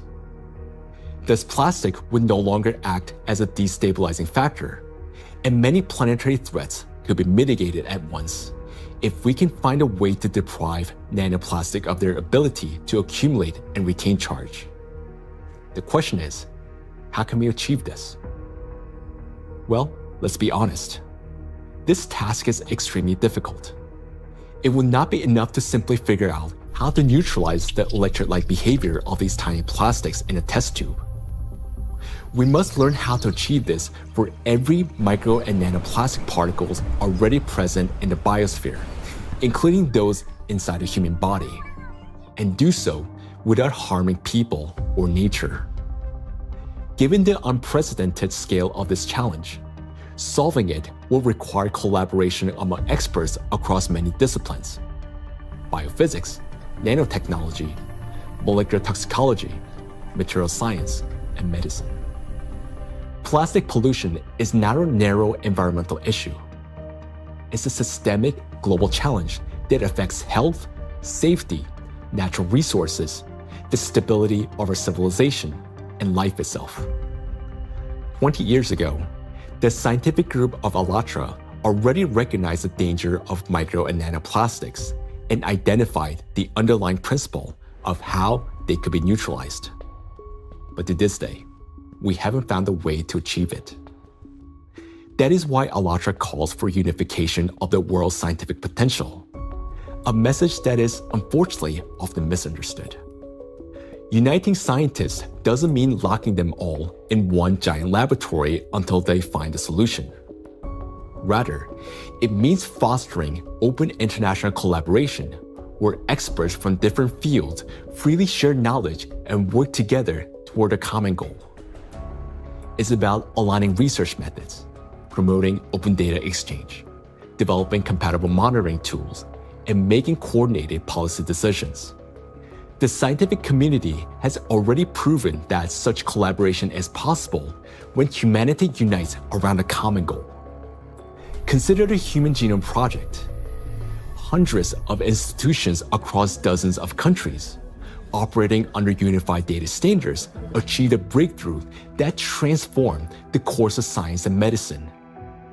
In the same way, addressing the plastic crisis will require global cooperation, a collective effort to protect both ourselves and our planet. The ALLATRA International Public Movement actively supports the initiative of Pope Francis, Laudato Si, which seeks to raise the awareness of the importance of protecting our common home, the planet Earth. It is very important to emphasize that Laudato Si is far more than just a call to care for nature. It is a practical and scientifically grounded guide, a roadmap for transforming our world and creating a better world for future generations. The encyclical provides a clear direction toward a sustainable future, uniting ecology, climate justice, and humanity's shared responsibility for protecting our common home. The ALLATRA movement, fully embracing these principles, views Laudato Si as a powerful catalyst for global cooperation in addressing environmental and social challenges and preserving the delicate balance of our planet. Cardinal Peter Turkson, the Chancellor of the Pontifical Academy of Sciences, is widely recognized for his dedicated work in ecology and social justice. Thanks to his educational efforts and tireless advocacy, the encyclical is widely disseminated worldwide as a practical guide for safeguarding our planet. It is a great honor for us to introduce Cardinal Peter Turkson, who will speak about the efforts being made to promote the encyclical Laudato Si and to put its principles into practice. So, question is, how can we get Laudato Si to be widely read? Of course, it's a book that is there. I have presented it at the United Nations. I presented it at UNESCO in Paris. I presented it at Davos World Economic Forum. So I've talked about Laudato Si in several environments. I've also had a chance to present it even in university groups. Ohio State was the first group that wanted to hear about Laudato Si. And since then, I've been in Dayton, I've been in San Diego. And therefore, to get Laudato Si well known, we decided to create what we call Laudato Si Action Platform, which identified, in fact, 7 actors of Laudato Si. So churches means churches, mosques, synagogue, all places of worship, places of studies, basic university type of studies, educational centers, offices and factories. So we identified these 7 groups and say, okay, follow a team for 7 years and see what you get. Okay, all of that was to popularize the content of the encyclical Laudato Si and to encourage and enable people to put it into action or practice. So it's not just something written, but something that's actionable. And 10 years now, okay, this is 2025. Laudato Si was published in 2015. It's difficult to identify or talk about places we still have not heard of it. Personally, and from the point of view of our force, we've had occasion to kind of talk about this to different audiences and constituencies, but I still would not say that because of that it's known worldwide and by everybody and for everybody. We've tried our best and we'll continue to talk about it. And Pope Francis, to give this a big push, decided to create what they call Borgo Laudato Si. Over here in Rome, another initiative to get it known has been the development of what they call Laudato Si Diploma. There are various initiatives trying to do this. And the moment we get this established in universities, it attracts a lot of young people. And so, it becomes an occasion to spread knowledge of Laudato Si words. For its scientific and social contribution to the protection of our planet, ALLATRA received the blessing of His Holiness, Pope Francis. This spiritual encouragement to continue working toward the preservation of our planet greatly inspired the participants of ALLATRA and motivated them to pursue a deeper research into the problem of nanoplastics, a growing threat to all humanity and its future. This effort resulted in the publication of the scientific report, Nanoplastic in the Biosphere, from Molecular Impact to Planetary Crisis. And this was presented for the first time in May 2025 at the International Conference of the Centesimus Annus Pro Pontifex Foundation in the Vatican by the President of ALLATRA, Marina Ovtsinova. This documentary is based in part on that scientific report. Such fundamental study into the threat of nanoplastics became possible through the international cooperation between the scientific group of ALLATRA and the Bolivian Catholic University, San Pablo. We are a research team from the Bolivian Catholic University, San Pablo in Cochabamba. Our work seeks to understand how micro and nanoplastics circulate through our environmental matrices, how they interact with other pollutants, and what implications this has for human health and the biosphere. As part of the academic cooperation between the Bolivian Catholic University, San Pablo, and ALLATRA, we jointly prepared the report, Nanoplastics in the Biosphere, From Molecular Impact to Planetary Crisis. For the first time, a single document brings together comprehensive data on how micro and nanoplastics spread through the biosphere, enter food chains, and harm human health and ecosystems. The report is the result of an extensive interdisciplinary analysis that encompasses ecological, climatic, medical, physical, and chemical aspects of the harmful impact that micro and nanoplastics exert on the biosphere and human health. The global threats facing humanity require united international action. And today, we have a clear direction. Thanks to the scientific group of ALLATRA, we not only recognize a problem, but understand its underlying physical nature, the electric charge that gives nanoplastics their destructive power. By addressing this cause, that is, by removing that charge and disarming the killer, we can give the biosphere and ourselves a chance to prevail. So we must use the time we still have. And this is not an exaggeration. Our cognitive abilities are rapidly declining, and this is serious. It is a result of nanoplastics accumulating in our brains.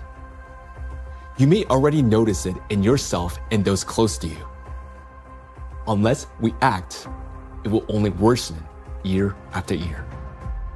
And now, you will learn why. The age of intellectual extinction. Throughout the 20th century, scientists observed a trend. Since 1932, IQ scores had been steadily rising. This phenomenon became known as the Flynn effect. However, among generations born after the 1970s, the rise in IQ has reversed to a gradual decline. Mandatory IQ tests for military personnel in various countries show a decline in scores since the mid-1990s.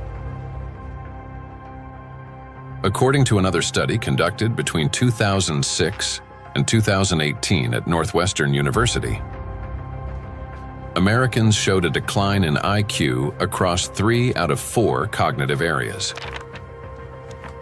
This decline in average IQ has been termed the reverse Flynn effect.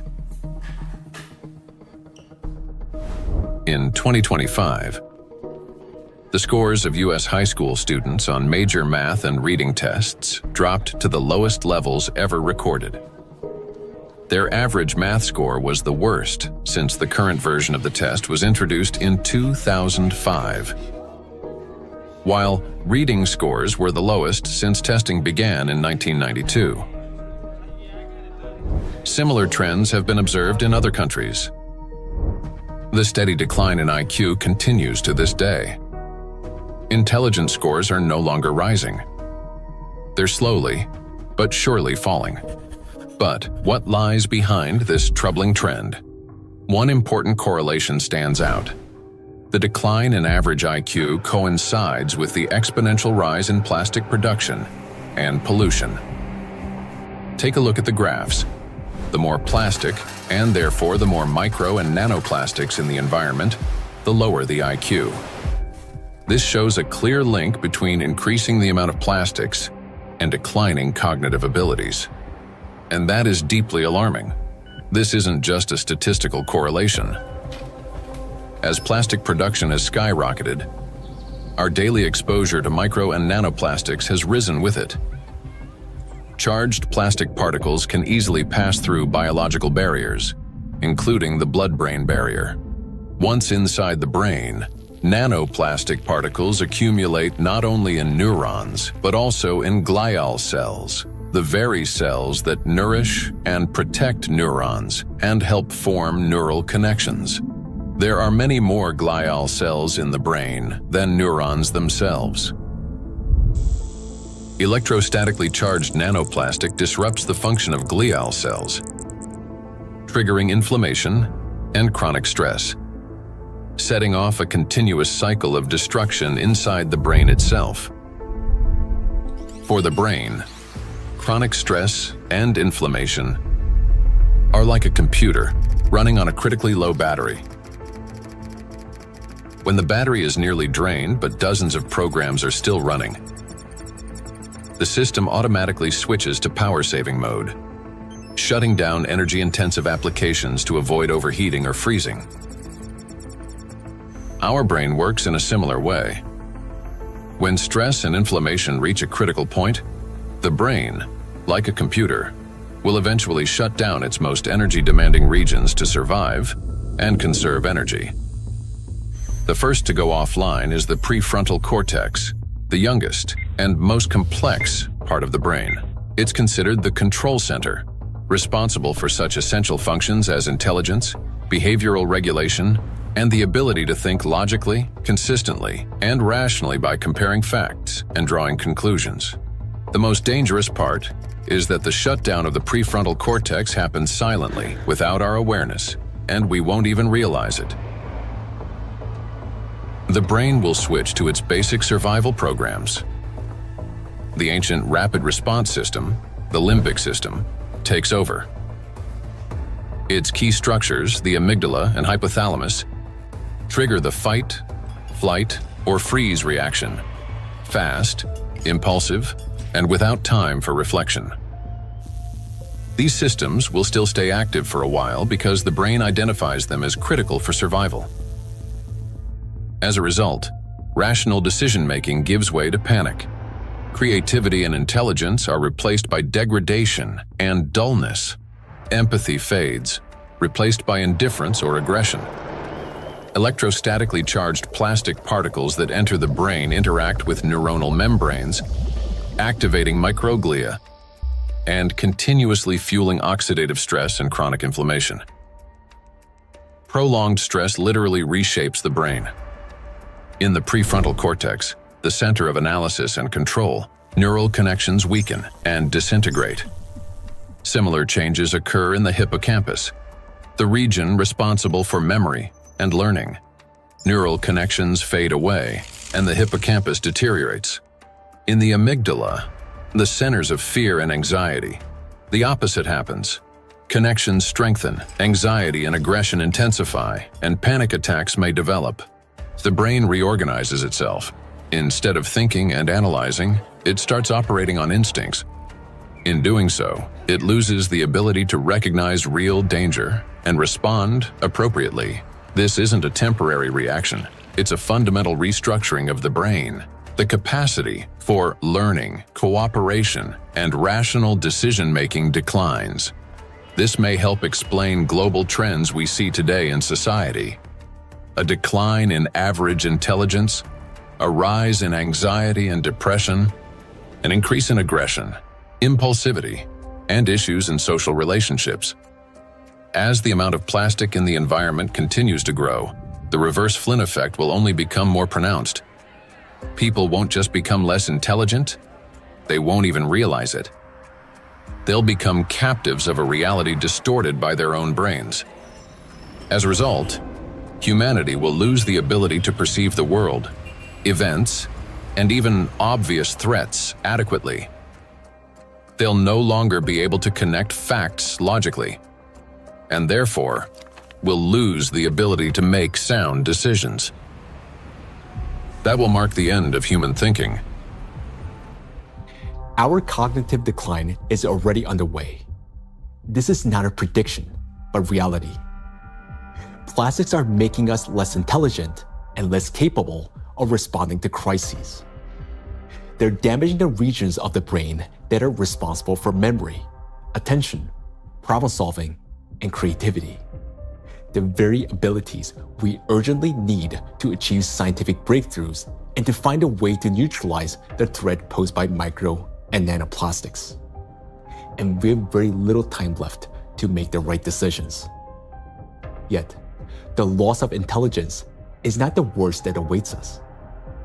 Prolonged exposure to micro nanoplastics and their accumulation in the brain that leads to gradual failure of even our most basic survival functions. In other words, we risk losing not only our ability to think, but our very ability to live. And if that sounds like an exaggeration, consider the bees. Because their body mass is much smaller, the concentration of plastics in their brains is much higher. They already live in the world that we are now rapidly entering. Microplastic can enter a bee's body through its thin cuticle, or along with food. and within just 72 hours, it reaches the brain. From there, as in humans, it triggers synaptic damage, neuroinflammation, cell death, and neurotransmitter disruption. The bee loses body mass, its metabolism slows, and its immunity weakens. Its sense of smell, memory, and navigation begin to deteriorate, and bees stop recognizing their own colony and can no longer find their way back to the hive. With prolonged exposure to nanoplastic, the damage becomes fatal.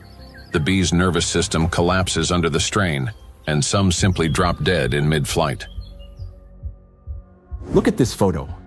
You can see the brain of a bee that has been penetrated by nanoplastics. This amount of nanoplastics was enough to cause serious cognitive impairment in the bee. What is a critical point beyond which, like the bee, we stop recognizing the world around us and die on our way home? If nothing changes, this is a future that awaits us. It's also important to acknowledge that there is no safe level of these chemicals in the body. So while the manifestation may take time at a lower doses, it is not immune, that at lower dose it's safe to have that. And why is it important? I think it's important for so many reasons, because as soon as we define the threshold, various special interest groups would argue to keep micro nanoplastic concentration below that level, whether it's in soil or in water or whatever that is. And what does that mean? Is that we are allowed to have some degree of micro nanoplastic in our sources, air, soil, water, and so forth. But it's a cumulative impact, we have to remember. It's not a particular threshold at any given point in time in the source of whatever we are consuming, but it's a cumulative impact in our brain. And we don't know that, honestly, because it's the factor of time there is going to be different for bee than for a young child who doesn't have a fully developed brain versus an adult brain.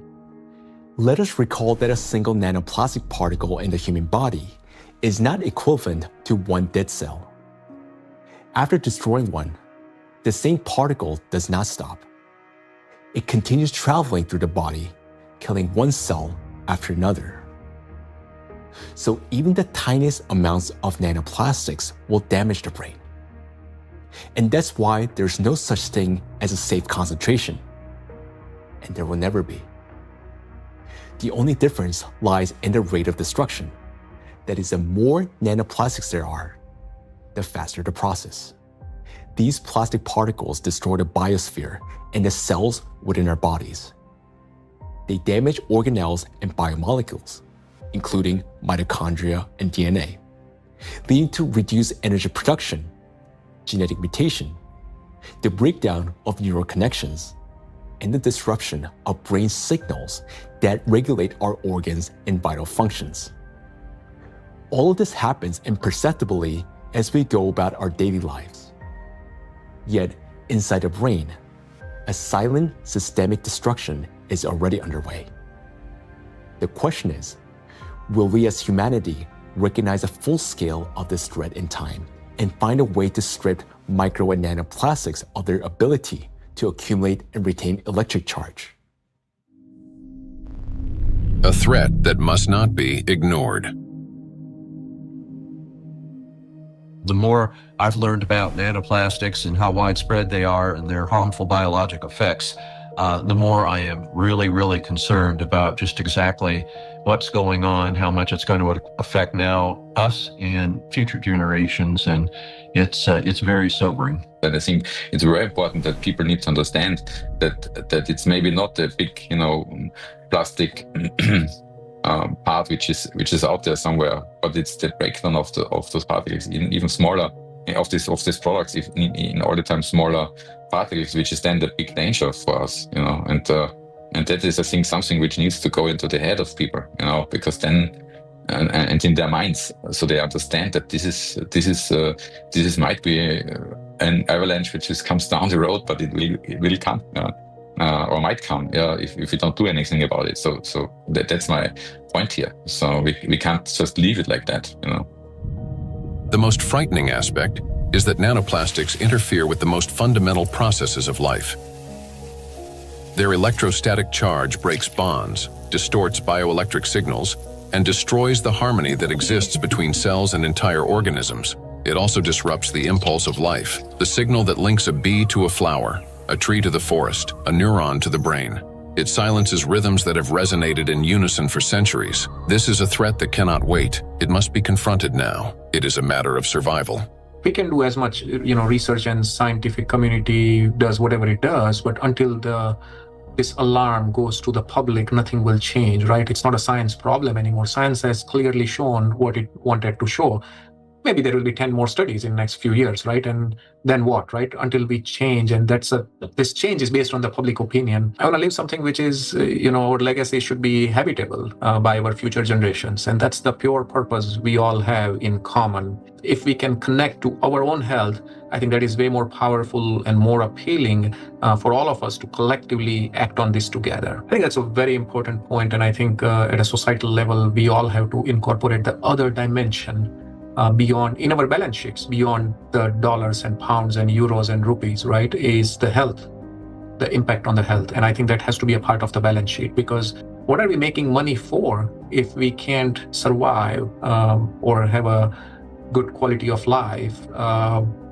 Then everything else is worthless for us and for the future generations. I think maybe a reason why I do that, to just show by example that we need to do that. It's my big, hope that I can contribute to a solution, and also to people thinking about it, talking about it, and acting accordingly to make this world a better place, and not just always a worse place for the future, especially for the next generations and for my son and for families, and of course all over the world to take care. And I'm trying to contribute the awareness of people, to explain, to show them the risks, and to make them understand the problem, the real extent of problem, to put them into action. So I just want to say one last word, that we only have one planet, and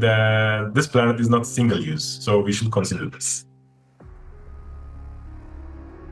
For too long, we have lived under the comforting illusion that there's still time, that humanity will always have a chance to recognize, understand, and respond. But that time has passed already. Our greatest challenge now is to find a solution before we cross the point of no return, while we still have both our intellect and the little time that remains. But for this to happen, all of humanity must first grasp the true scale of what is unfolding. Only then will we be able to direct our full scientific potential and resources toward finding a solution. As we have seen already, no single individual, organization, or nation alone can solve such a complex problem. The scientific community of ALLATRA has been searching for the solution for 2 decades, and although it hasn't been found yet, we know it exists. We understand that the answer lies at the intersection of physics, chemistry, and biology, which means that the solution is achievable, and finding it is essential for survival. Through years of research, we have come to clear understanding that the efforts of the entire global community must be united, and urgently. The challenge before us is enormous: to find a way to strip micro and nanoplastics of their ability to accumulate and retain electric charge across the entire biosphere, not just in a test tube or single organism. And to do so without harming humanity, the planet, or disrupting the Earth's magnetic field. Today, micro nanoplastics are present in every human being, including newborns taking their very first breath. In fact, unborn children developing in the womb are already exposed to these tiny particles, and even human eggs and semen are now contaminated and impacted by nanoplastics. For the first time in history, we face an enemy that threatens all life on the planet. And unless we change the course, this crisis will only deepen. Nanoplastics have indeed become the only true enemy of all humankind and each of us. I want to say that now is not the time for geopolitical rivalries or economic wars. It is not the time to build new empires. When one realizes that they're dying, it makes no sense to start building a new house, especially when no one will be left to live in it. And above all, we no longer have a time for military conflicts. There's no sense in killing one another when we're already being killed by a common invisible enemy, although some don't even realize it yet. We cannot remain indifferent to this threat because our future depends on whether we're capable of setting aside our divisions and uniting against this killer, nanoplastics, which threatens all life on our planet. The question is, are we capable of truly understanding all this? Or has nanoplastic already damaged our minds to the point where we don't even recognize the mortal danger hanging over humanity? If we can still see the reality for what it is, then we're obligated to act, to find a solution while we still can. We cannot shift this responsibility to the next generation, because if we fail to find a solution now, there will not be any true generation. And knowing this, giving up would mean betraying ourselves, our families, our children, and all of humanity, condemning all life on this planet to slow and inevitable death. Each of us, if still capable of understanding this threat, can contribute something meaningful to this effort. Only by acting together can we solve this monumental challenge and preserve the most precious thing that we have, life itself. Life is worth fighting for.